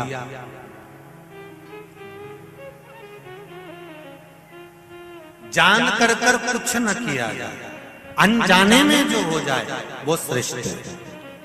भोजन का समय निकल गया, फलहार का समय निकल गया, एकादशी के दिन एक जन्म का पाप कटा, समय के बाद पाया 2 जन्म का पाप कटा। मान लो शाम तक फलहार नहीं मिला, रात हो गई, तब फलहार ग्रहण करने बैठी है। मान लो किसी कारण से लेट होती चली गई तो पाप भी कटता चले गया, किसी कारण से तो फिर जानकर नहीं, कारणवश रात हो गई, फलहार मिल गया, समझ लेना कहीं 7 जन्म का पाप होगा, कट गया 7 जन्म। पर निवेदन केवल इतना है कि उसमें आप मूल चीज एक ही बात कहती है पुराण की, इसमें हमने अच्छा देखा। कई लोगों की आदत होती है थोड़ा सा फलहार आने में देरी हो गई, क्रोध आ गया, क्रोध आ गया तो तुम्हारा व्रत बेकार हो गया। समय की अवस्था में फलहार नहीं मिला, क्रोध आ गया, तुम्हारा व्रत खंडित हो गया। जिस दिन तुम्हारा व्रत हो उस दिन आपके मुख से अपशब्द ना निकले।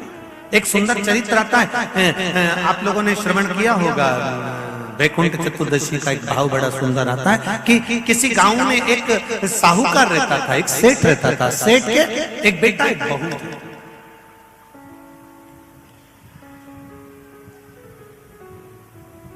और बहू बेटा दोनों धर्मात्मा, दोनों पुण्यात्मा।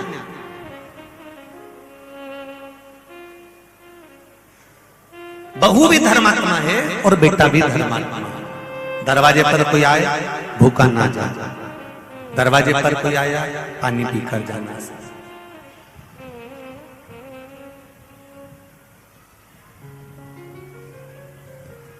कोई खाली ना जाए, ऐसी बहू बेटा था।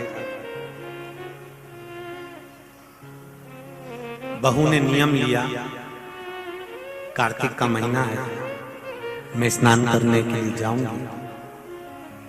ससुर जी से कहा, पिताजी मैं कार्तिक के महीने का स्नान करूंगी, परंतु मेरे साथ में थोड़ी सी परेशानी ये है कि मैं स्त्री हूं, मैं नारी हूं। बहुत अच्छे से सुनना मेरी माताओं, कई माताओं के मन में संशय होता है कि हम 1 महीने का व्रत धारण करते हैं और उस बीच में रजस्वला धर्म आ जाता है। वो रजस्वला धर्म आता है तो हमारे महीने भर का नियम का क्या होता है। इस प्रसंग को थोड़ा ध्यान से सुनना, बार बार ये प्रसंग नहीं मिलेगा और पहले भी कथाओं में ये प्रसंग नहीं आया। आज भीखन गांव की हरिहर्ष महापुराण में ये प्रसंग आया है। तो जितने लोग आस्था पर सुन रहे हैं, जितने फेसबुक यूट्यूब पर सुन रहे हैं, इस प्रसंग को थोड़ा ध्यान से सुनना मेरी माता। मैंने ससुर से कहा, पिताजी मैं कार्तिक के महीने के स्नान का नियम तो ले लेती हूँ। मैं कार्तिक के महीने, कोई माता कार्तिक के स्नान का नियम लेती हैं, कोई माघ महीने का स्नान का नियम लेती हैं, कोई चैत्र महीने के स्नान का नियम लेती हैं, कोई फागुन का लेती हैं, कोई बैसाख महीने के स्नान का नियम लेती हैं। कई माताओं की आदत रहती है, कई पुरुषों की आदत रहती है कि मैं 1 महीने तक कार्तिक का स्नान करूंगी। पर वो कार्तिक के स्नान में कुछ दिन ऐसे आ जाते हैं कि उसमें रजस्वला धर्म आ जाता है। अब वो रजो धर्म आ गया, रजस्वला धर्म आ गया, तो उस बीच में उसका नियम पूरा हुआ कि नहीं हुआ। उस बीच में वो 5-7 दिन जो स्नान के लिए नहीं गई, पूजन नहीं करी, तुलसी को जल नहीं चढ़ाया, शालिग्राम जी का पूजन या ठाकुर जी का श्रृंगार नहीं कर पाई, तुलसा महारानी का गीत नहीं गा पाई, तुलसी जी का दीप नहीं लगा पाई, तो उसको कार्तिक के महीने का, क्योंकि ये रजस्वला धर्म तो प्रत्येक महीने आना,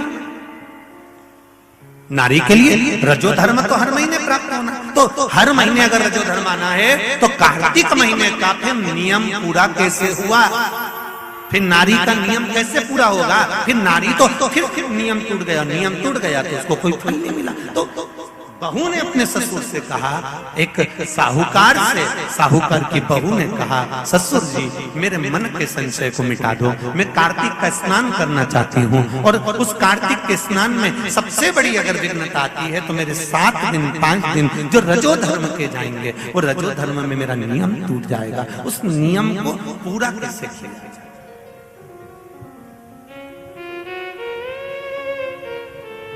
वो नियम पूरा कैसे होगा?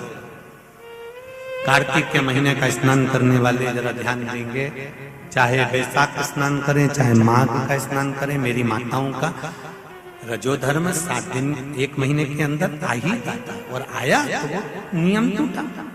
उस नियम को पूर्ण कैसे करा जाए?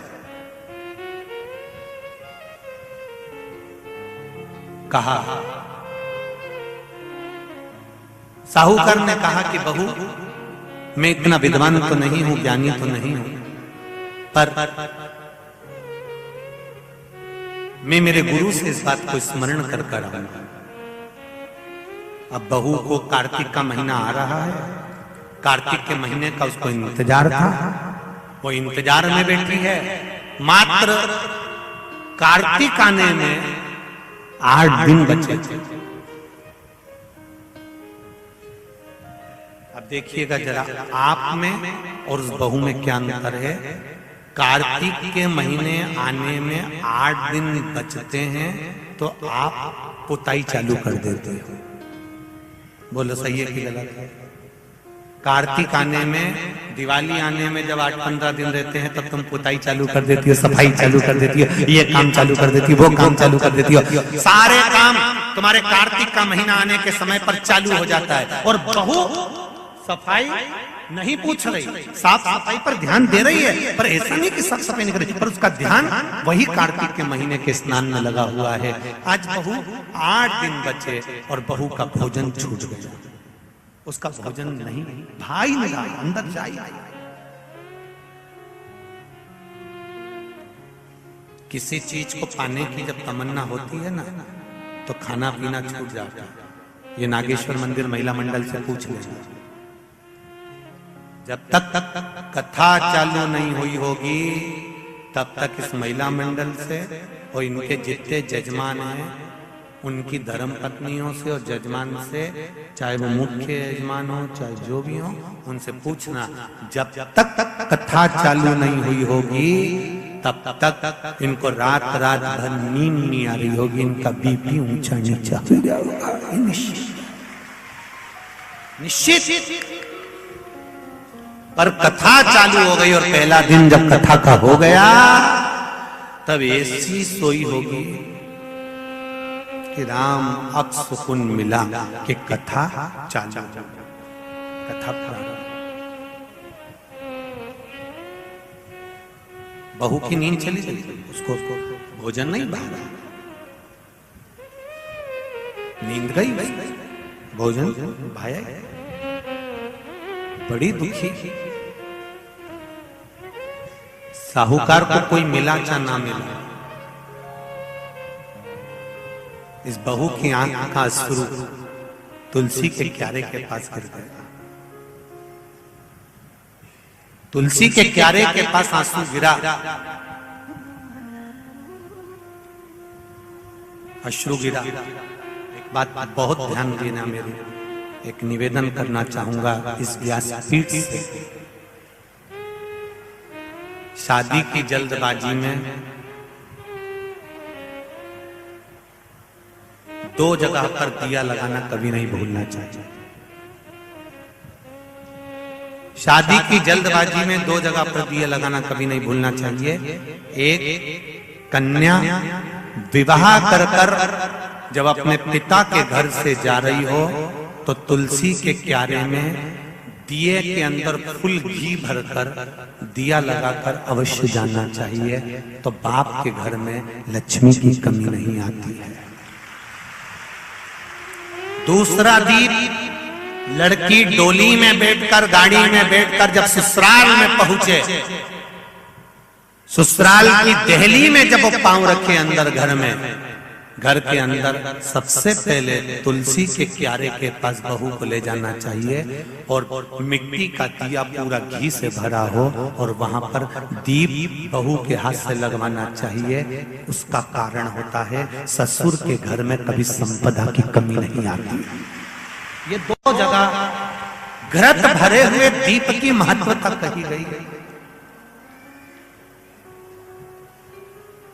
और हम इतने विचित्र हैं कि महिला संगीत के चक्कर में, माता पूजन के चक्कर में सारे फंक्शन के चक्कर में, मेहंदी और हल्दी के चक्कर में हम जब घर के भगवान को ही भूल जाते हैं तो दिया कौन याद करेगा?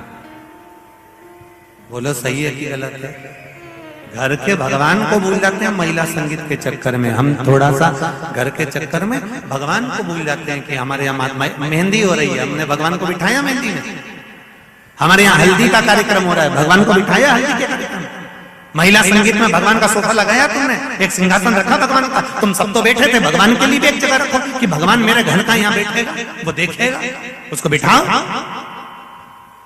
नहीं, तो हम दिया कहां याद रखते, पर नियम बना दो। भिकन गांव की इस पावन धरा से जितने लोग आस्था चैनल पर कथा सुन रहे हैं, जितने फेसबुक यूट्यूब पर कथा सुन रहे हैं, एक नियम बनाओ कि घर से बेटी ससुराल कर जब विदा हो रही हो तो पहले घृत का भरा हुआ दीप तुलसा महारानी में लगा होना चाहिए, और जब बहू घर में प्रवेश कर रही हो तब माटी के दिए में घी भरा हुआ और वो घृत भरा हुआ दिया तुलसा महारानी को लगना चाहिए। ना बाप के घर में पैसे की कमी होगी, ना ससुर के घर में कमी होगी, संपदा बढ़ेगी। पर दिया कैसा होना चाहिए? उसमें घृत पूर्ण भरा, भले घी झलक रहा चले पर घी खाली नहीं होना चाहिए, घृत की पूर्ण।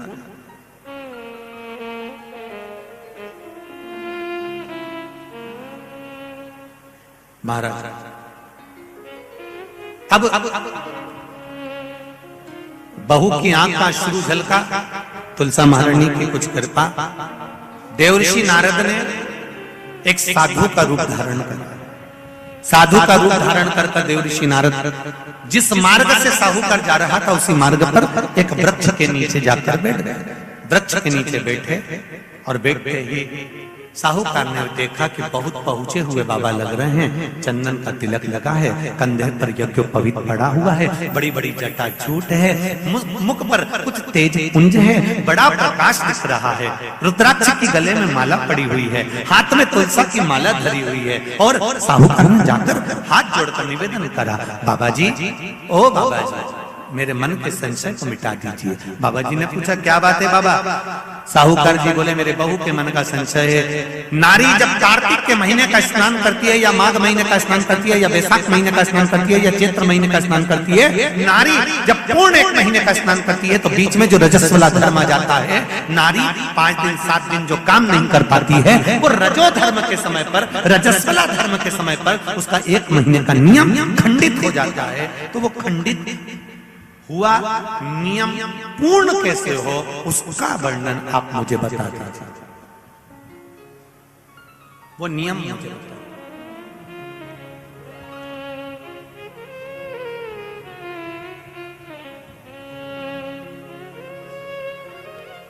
संत के रूप में बैठे हुए देवर्षि नारद, श्रीमन नारायण, श्रीमन श्रीमन नारायण। 7 बार देवर्षि नारद ने नारायण नारायण नारायण नारायण कहा। कहने पर देवर्षि नारद ने बोला, सुनो साहूकार जी, सुबह के समय पर जब आपकी बहू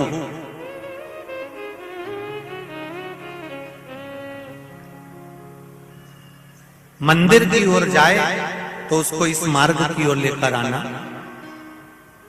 मैं आपको ज्ञान उपदेश दूंगा और वो ज्ञान उपदेश आप बहू को श्रेष्ठ दे पाए ना दे पाए, वो बहू सम्मुख में बैठकर सुनेगी तो उसको प्राप्त होगा। ये देखो वही कथा आ गई। आप खाओगे आपका पेट भराएगा, आप सुनोगे आपका कल्याण होगा। बेटों बेटियों को लेकर आओ, बहुओं को लेकर आओ, बच्चों को लेकर आओ, उनके सुनने से उनका साहूकार घर गए, बहू से कहा बेटा एक संत अपने गांव में आए हुए हैं और वृक्ष के नीचे बैठे हुए हैं, चलो आप चलकर उनसे अपने प्रश्न को कर लो। बहू ने भगवान का नाम लिया, स्मरण करती हुई बहू पहुंची और बहू ने जाकर तुरंत हाथ जोड़कर निवेदन किया, बाबा जी एक महीने तक नारी कार्तिक का स्नान करती है, एक महीने तक नारी माघ का स्नान करती है, एक महीने तक नारी वैशाख का स्नान करती है, एक महीने तक नारी चैत्र का स्नान करती है, बीच में अधिक मास का स्नान करती है। उस बीच में नारी का जो रजो धर्म आ जाता है, रजस्वला धर्म आ जाता है, उस समय पर नारी का जो करा हुआ व्रत है एक महीने का, वो खंडित हो जाता है। उस व्रत की पूर्णता कैसे मानी जाए? तो उस समय पर देवऋषि नारद जो संत के वेश में थे, उन्होंने कहा कि बहू एक काम करो पुत्री, कार्तिक महीने के पीछे के जो 5 दिन 7 दिन पचवीगन के होते हैं, अगर नारी का रजस्वला धर्म बीच में आ जाता है तो पीछे के 5-7 दिन में से अगर एक दिन भी नारी ब्रह्म मुहूर्त का स्नान कर कर, सुबह का स्नान कर कर तुलसी में दीप प्रज्वलित कर देती है, तो उसके बीच का जो खंडित भाग है वो समाप्त हो जाता है, उसे पूर्ण फल की प्राप्ति।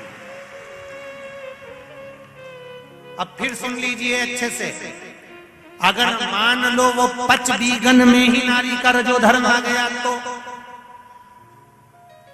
बहुत बहुत ध्यान से सुनना, ये कथा हरिहर शिव महापुराण की कथा जो भीकन गांव वालों को मिली है, संपूर्ण विश्व के कल्याण के लिए। बहुत ध्यान देना, हर नारी का प्रश्न है, प्रत्येक नारी के प्रश्न ये सम्मुख में रहता है। मान लो आपने कहा कि रजो धर्म आ गया मध्य में, तो आप पीछे के 5 दिन स्नान करो। वो 5 दिन में अगर रजो धर्म आ गया, फिर शिव महापुराण की कथा कहती है, घर में रहने वाली कोई कुंवारी कन्या, घर में रहने वाला कोई पुत्र, घर में रहने वाला पति, घर में रहने वाली सास, घर में रहने वाली कोई सौभाग्यवती नारी, जेठानी, ननंद, देवरानी, या घर में रहने वाला कोई पुरुष अगर बाहर स्नान करने नहीं भी जा सकता, ब्रह्म मुहूर्त में प्रातः के समय पर यदि तुलसी में एक दीप और एक संध्या के समय पर दीप लगा देता है, तो भी नारी का नियम पूर्ण हो जाता है। वो नियम खंडित नहीं, वो नियम खंडित नहीं। क्या 5 दिन के स्नान का फल है? हाँ, और तुझे मौका मिलेगा तो तुझे समझ में आएगा। देवऋषि नारद ने बस इतना कहा, उसका फल क्या है तुझे मौका मिलेगा जब मालूम पड़ेगा। तब बहू को समझ में नहीं आया कि आखिर ये सब क्या कहा। देवऋषि नारद कहकर चले गए। साहूकार की बहू रोज प्रातः का कार्तिक का स्नान करने लगी। कार्तिक का स्नान रोज बहू करती, रोज ब्रह्म मुहूर्त में स्नान कर कर आती। बहू को नहीं मालूम कि नगर के राजा का लड़का युवराज अपनी पत्नी के साथ स्नान करने आता। राजा और रानी भी स्नान करने आते हैं, युवराज अपनी धर्मपत्नी के साथ स्नान करने आता है। आज युवराज को बड़ा बुरा लगा। युवराज ने देखा कि मैं घाट पर नहाने के लिए आता हूं, पर यह घाट गीला कैसे हो जाता है? मतलब मेरे स्नान के पहले कोई स्नान कर रहा है, मेरे स्नान के पहले कोई स्नान कर रहा है। मुझे ऐसा लगता है जरूर कोई ना कोई आता है। युवराज ने, राजा ने अपने नगर के सैनिकों से बोला, पता लगाओ कि सुबह स्नान करने कौन आता है। सैनिक लगते उससे पहले ही साहूकार की बहू स्नान कर कर चली जाती। दिखाई नहीं दिया, समझ नहीं आया। आखिरी के 7 दिन बचे थे, 8 दिन बचे थे। राजा के दूत ने फिर युवराज ने कहा, मुझे पता लगा कर बताओ फिर मेरे स्नान के पहले कौन स्नान करता है, घाट को गीला कौन कर देता है। क्रोध में आकर कहा, मालूम नहीं पड़ पाया। एक दिन रानी को, इस साहूकार की बहू को मालूम पड़ा कि युवराज मेरा पता कर रहा है, मेरा पीछा कर रहा है। तो बहू ने तुरंत सुबह जल्दी स्नान करा और भागी। भागते समय उसके गले की माला और पांव की एक मोजड़ी छूट गई। माला और मोजड़ी छूट गई। माला मोजड़ी छूटी, चली। राजा को वो माला मोजड़ी मिल गई। उसने मन में विचार करा, मोजड़ी इतनी सुंदर, माला इतनी सुंदर, तो जो इसको पहनती होगी वो कितनी सुंदर होगी। राजा ने अपने दूतों से कहा, जाओ, जिसकी ये मोजड़ी और माला है इतनी सुंदर है तो वह नारी कितनी सुंदर होगी, उसको 5 रात्रि मेरे पास में लेकर आ। उसको मैं 5 रात्रि अपने यहाँ रखूंगा। शब्द सुना, खबर पूरे गांव में लग गई। साहूकार की बहू के कानों में भी शब्द पहुंच गया। कार्तिक का महीना चल रहा था तो बहू ने भी कह दिया मैं राजा के यहाँ पर 5 रात्रि रहने को तैयार हूं, पर शर्त मेरी एक है, ब्रह्म मुहूर्त का स्नान करते हुए अगर राजा मेरे को मुख देख लेगा तो मैं उसके यहाँ रह लूंगी। सुबह का कार्तिक का स्नान कर कर जब मैं निकल रही हूँ और राजा का पुत्र मुझे देख ले तो मैं रहने को तैयार हूँ, नहीं तो मैं नहीं रह सकती। राजा ने भी एक पक्षी जो पाला हुआ पक्षी था उस पक्षी को पेड़ पर बिठा दिया और कहा जैसे ही रानी स्नान करने आए उसी समय पर तू बोल देना, मैं दौड़ कर आ जाऊंगा और इस रानी इस साहूकारनी का दर्शन कर लूंगा। जब साहूकारनी सुबह के समय पर स्नान करने चली तो देहली पर द्वार को छोड़ते समय प्रणाम करते हुए कहती है हमारे भारत की सभ्यता, भारत की भूमि की संस्कृति, पहले की माताएं जब मायके से ससुराल जाती थी या ससुराल से मायके आती थी तो जिस तांगे में, जिस गाड़ी में, जिस बस में, जिस टैक्सी में भी बैठती थी उसके भी पांव पड़ती थी, उसको भी प्रणाम करती थी। बोलो री जीजिए सही है कि गलत है? ये भारत की सभ्यता है, भारत का संस्कार है, ये भारत की भूमि की मर्यादा है। जिस भूमि पर से जा रही, ससुराल से मायके जाएगी तो जिस बस में जाती थी उसके पांव पड़ती थी, बैलगाड़ी में जाए, टांगा गाड़ी में जाए, घोड़ा गाड़ी में जाए उसके पांव पड़ती थी। घर से निकलते समय प्रणाम कर कर जाती। उसने अपने द्वार को प्रणाम किया और द्वार प्रणाम कर कर जा रही है और कहती हुई जा रही है हे तुलसा महारानी, हे गंगा मैया, हे दामोदर भगवान, ऐसी कृपा करना मैं स्नान कर कर जाऊं तो राजा के लड़का नींद में भरचक सो जाए, ऐसी कृपा कर देना। तोता बोलता रहा, राजा का लड़का सोता रहा। पहला दिन निकल गया, दूसरे दिन राजा के लड़के के मन में प्रश्न आया कि मैं तोते से पूछूं क्यों रे तोता, क्या वो साहूकार की बहू नहीं आई थी? आई थी, स्नान करके गई तो मैं जग नहीं पाया। उसने विचार करा कुछ ऐसा काम करता हूं, पुड़िया में लेकर बैठ गया मिर्ची, रात्रि को डाल ली आंख में, रात भर नींद नहीं आएगी। साहूकारनी फिर चली, द्वार को छोड़कर प्रणाम करा, दरवाजे को प्रणाम कर कर, द्वार को पूजन कर कर, जब प्रणाम कर कर चली तो निवेदन कर कर चली हे द्वार देवता, राजा के लड़के को सुला देना। ये स्कंद पुराण की बात शिव महापुराण में भी लिखी गई। पशुपति व्रत में एक नियम है, जब मंदिर में दिया लगाकर जाते हो तो घर के दरवाजे के राइट सीधे हाथ पर दिया लगाते हो। बोलो सही है? सीधे हाथ पे दिया लगाने का महत्व क्यों है? क्योंकि हम मंदिर से चलकर जब आते हैं अपने घर के सीधे हाथ की ओर जब दिया लगाते हैं तो भगवान से निवेदन करते हैं कि मेरा ये द्वार है और आपके भरोसे पर है, आपको संभालना। एक पत्र आया है, उसको देखिए।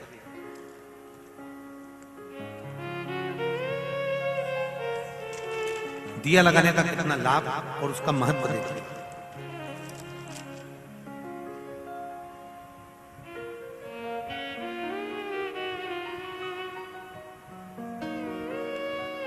मेरा नाम सरला सेठिया है, मैं मध्य प्रदेश में खेतिया से आई हूं। कहीं बैठी हूं तो हाथ हिलाइए,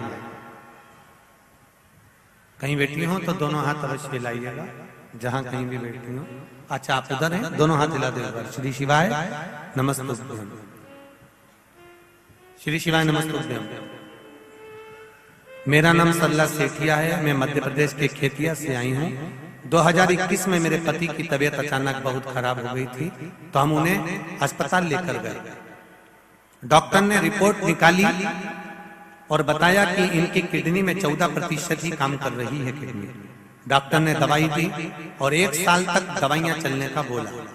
और फिर एक दिन मेरे पति की तबीयत वापस अचानक बहुत ज्यादा खराब हो गई। हम उन्हें तुरंत अस्पताल लेकर गए तो डॉक्टर ने बताया कि उनकी किडनी काम करना बिल्कुल बंद कर दी है। हफ्ते में 2 बार डायलिसिस चालू करना पड़ा। हफ्ते में 2 बार जैसे डायलिसिस करना पड़ेगा, हम उनको हफ्ते में 2 बार डायलिसिस करवाने अस्पताल ले जाने लगे, किंतु उनके स्वास्थ्य में कोई बदलाव नहीं आया। डायलिसिस तो चालू हो गया पर बदलाव नहीं आ पाया। जब उनके स्वास्थ्य में बदलाव नहीं आया फिर मैंने भगवान शिव के 5 पशुपति व्रत करना प्रारंभ कर। 5 पशुपति व्रत करते करते मैंने नियम बनाया कि मैं सीहोर जाऊंगी और रुद्राक्ष लेकर आऊंगी। सीहोर आई, वहां से रुद्राक्ष लेकर आई और मैंने 5 पशुपति व्रत जब करती, एक दिया अपने दरवाजे पर लगाती और भगवान से प्रार्थना करती कि इनका डायलिसिस बंद करवा दो। सीहोर पहुंची, रुद्राक्ष वितरण बंद था, वहां पर जाकर निवेदन करा कि स्वास्थ्य खराब है, एक रुद्राक्ष दे दो। तब वहां के कार्यकर्ता ने एक रुद्राक्ष दिया।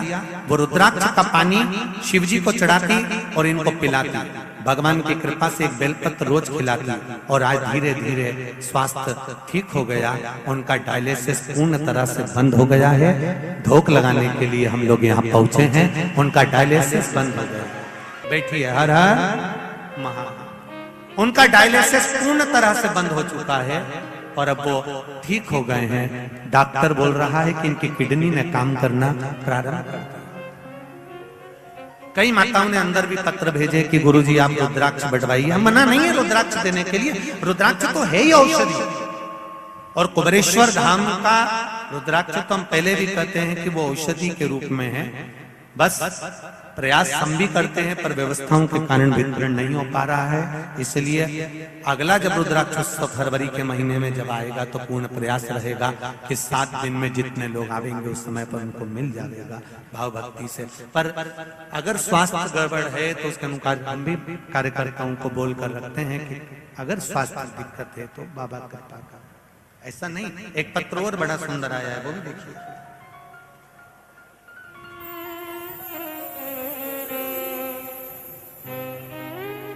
लड़के का फोटो भी लगाया उन्होंने, देखिए। फोटो में कैमरे वालों से कहूंगा कि इस बालक का फोटो भी अवश्य दिखाएं।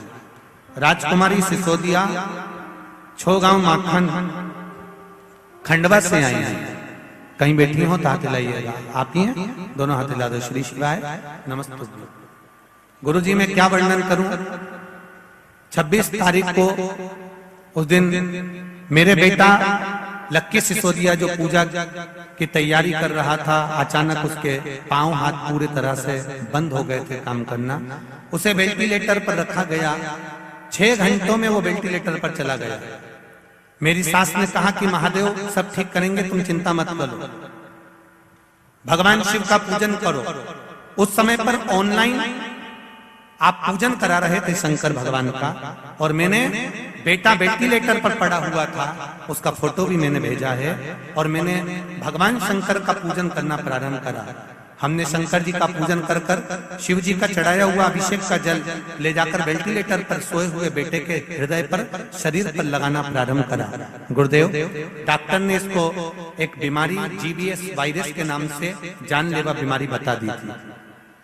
बाबा की कृपा से हमने, डॉक्टर कह रहा था ये 6 महीने तक वेंटिलेटर से नहीं उठेगा और 2 साल तक चल नहीं पाएगा। गुरुदेव आपने जो अभिषेक करवाया था उस अभिषेक के जल से मेरे बेटे के शरीर पर लगाया तो दूसरे दिन ही उसको आराम लग गया और मेरा बेटा चलना भी प्रारंभ कर दिया। उसकी सारी जांचें अच्छी आई है। ये फोटो भी लगाया है और पत्र भी। बेटी बहन श्री शिवाय नमस्ते। ये शिव है ओ घड़ी दयालु।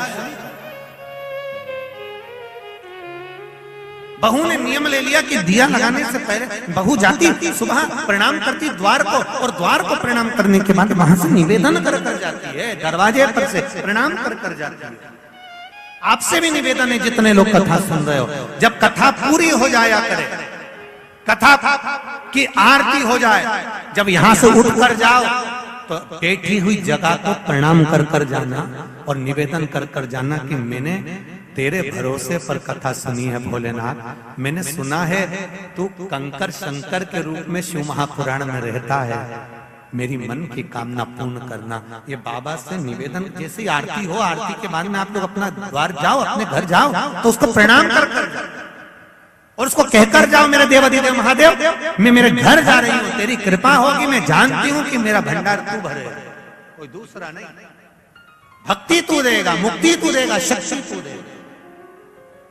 उसको निवेदन कर कर प्रणाम कर कर महाराज दूसरे दिन उसने मिर्ची डाली राजकुमार ने, तो भी उसकी नींद लग गई। तीसरे दिन उसने अपने शरीर का कट लगा लिया कि इसकी जलन होगी तो नींद नहीं आएगी, मालूम पड़े तो भी नींद आ गई। चौथे दिन उसने आगी जलाकर बैठ गया तो भी नींद आ गई। पांचवें दिन भी उसको नींद आ गई। 5 दिन तक उस साहूकारनी का मुख नहीं दिखा। राजकुमार घर चले गया, गुस्से में लाल हो गया, शरीर में एक रोग हो गया, शरीर कोड़ी हो गया, टपकने लगा, खाल गलकर गिरने लगी। राजा को चिंता लग गई, मेरा इकलौता लड़का और उसकी शरीर की काया बिगड़ गई, उसकी काया समाप्त हो। साहूकार की बहू को नहीं मालूम, साहूकार की बहू तो अपनी भक्ति में, अपने स्मरण में, अपने आनंद में लगी हुई थी, उसको मतलब नहीं, वो तो अपनी अलमस्तता में, अपनी मस्ती में लगी, अपने भजन में। 5 दिन जो मिले हैं भगवान की भक्ति के, उसमें डूबी हुई है, उसे कोई मतलब लगी हुई।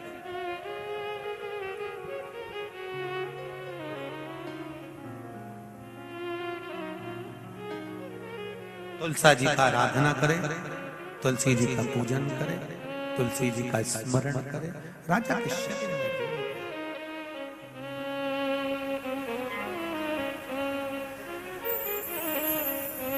अरे धीरे धीरे चलो सखी, धीरे धीरे चलो सखी, तुलसा का मंदिर देखेंगे। धीरे धीरे चलो सखी, तुलसा का मंदिर देखेंगे। धीरे धीरे चलो सखी, तुलसा का मंदिर देखेंगे। धीरे धीरे चलो, तुलसा का मंदिर देखेंगे, तुलसा का मंदिर देखेंगे, तुलसा का तुलसा का मंदिर देखेंगे, तुलसा का मंदिर देखेंगे, तुलसा का मंदिर देखेंगे, तुलसा का मंदिर देखेंगे। ओ धीरे धीरे चलो सखी, धीरे धीरे चलो सखी, तुलसा का मंदिर देखेंगे। धीरे धीरे चलो सखी, तुलसा का मंदिर देखेंगे। ओ धीरे धीरे चलो सखी, तुलसा का मंदिर देखेंगे।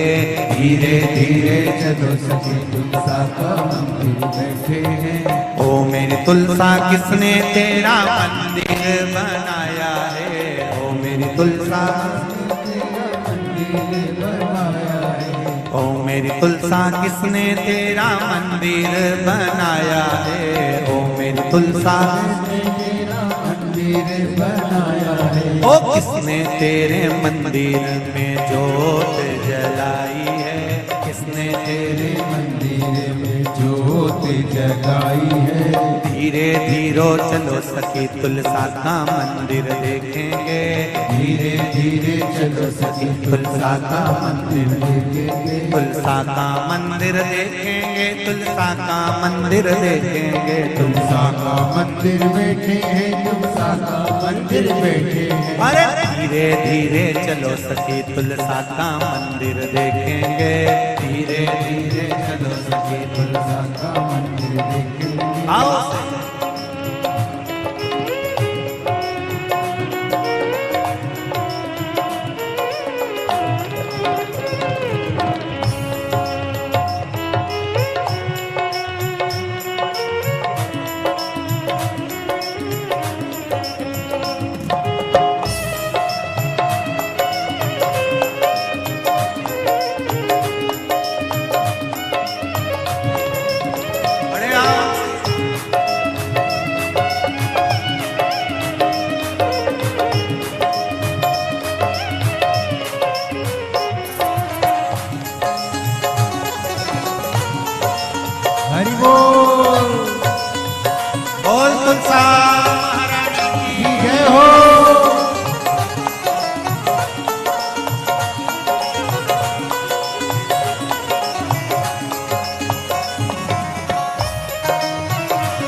रुक्मन दोनों रानी ने मंदिर बनवाया है। राधा रुक्मन दोनों रानी ने बनवाया है। राधा रुक्मण दोनों रानी ने मंदिर बनवाया है।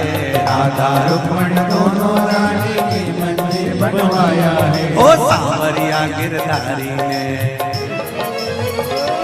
ओ सांवरिया गिरधारी ने मंदिर में ज्योत जगाई है। सांवरिया गिरधारी ने मंदिर में ज्योत जगाई है। धीरे धीरे चलो सखी तुलसा का मंदिर देखेंगे।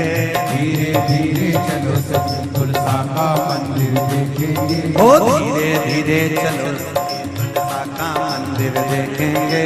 धीरे धीरे चलो सखी तुलसा का मंदिर देखेंगे। तुलसा का मंदिर देखेंगे, तुलसा का मंदिर देखेंगे, तुलसा का मंदिर देखेंगे। तुलसा का मंदिर देखेंगे। अरे धीरे धीरे चलो सखी तुलसा का मंदिर देखेंगे। धीरे धीरे चलो सखी तुलसा का मंदिर देखेंगे। धीरे धीरे चलो सखी तुलसा का मंदिर देखेंगे। धीरे धीरे चलो सखी तुलसा का मंदिर देखेंगे। ओ मेरी तुलसा किसने तेरा मंदिर लिपाया है। ओ मेरी तुलसा किसने तेरा मंदिर लिपाया है। ओ मेरी तुलसा किसने तेरा मंदिर लिपाया है। ओ मेरी तुलसा किसने तेरा मंदिर लिपाया है। ओ किसने तेरे मंदिर में कलश सजाया है। किसने तेरे मंदिर में कलश सजाया है। धीरे धीरे चलो सखी तुलसा का मंदिर देखेंगे। धीरे धीरे चलो सखी तुलसा का मंदिर देखेंगे। हरि बोल।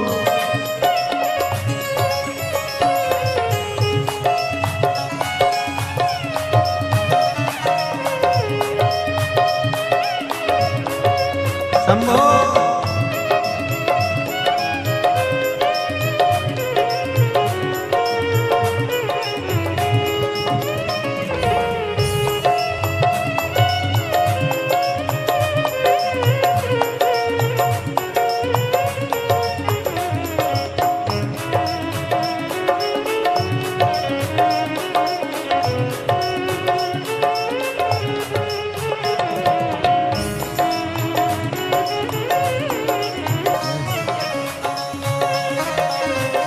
हरि बोल। राधा रुक्मण दोनों रानी ने मंदिर लिपवाया है। राधा रुक्मण दोनों रानी ने मंदिर बनवाया है। राधा रुक्मण दोनों रानी ने मंदिर लिपवाया है। राधा रुक्मण दोनों रानी ने मंदिर बनवाया है। ओ सांवरिया गिरधारी ने, ओ सांवरिया गिरधारी ने तेरे चौक पे कलश सजाया है। सांवरिया गिरधारी ने मंदिर में कलश सजाया है। धीरे धीरे चलो सखी तुलसा का मंदिर देखेंगे। धीरे धीरे चलो सखी तुलसा का मंदिर देखेंगे। ओ धीरे धीरे चलो सखी तुलसा का मंदिर देखेंगे। धीरे धीरे चलो सखी तुलसा का मंदिर देखेंगे। हर हर महादेव। अपने स्थान पर बैठकर मूल मंत्र का जाप करते हुए भगवान से प्रार्थना करे, भाव से, दिल से। आज एकादशी है देव। श्री शिवाय नमस्तु, श्री शिवाय नमस्तु, श्री शिवाय नमस्तु, श्री शिवाय नमस्तु, श्री शिवाय नमस्तु। भोला सब दुख काटो मारा। हो भोला सब दुख काटो मारा। शिव शंकर जपूं तेरी माला। भोले बाबा जपूं तेरी माला।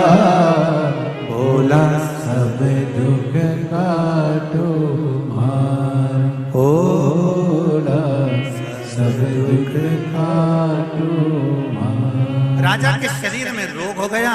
पिताजी ने पूछा ब्राह्मण देवता मेरे बेटे के शरीर में रोग हो गया, छूटेगा कैसे? कहा कार्तिक स्नान करने वाली नारी को गलत दृष्टि से देखा था, इसलिए ये रोग हुआ है। शिव महापुराण की कथा कहती है कोई गंगा नर्मदा सरयू तीर्थ में कोई स्नान कर रहा हो, कोई नारी स्नान कर रही हो, उसको गलत दृष्टि से कभी ना देखें, शरीर में रोग भारी हो जाता है। राजा के शरीर का रोग कैसे मिटेगा?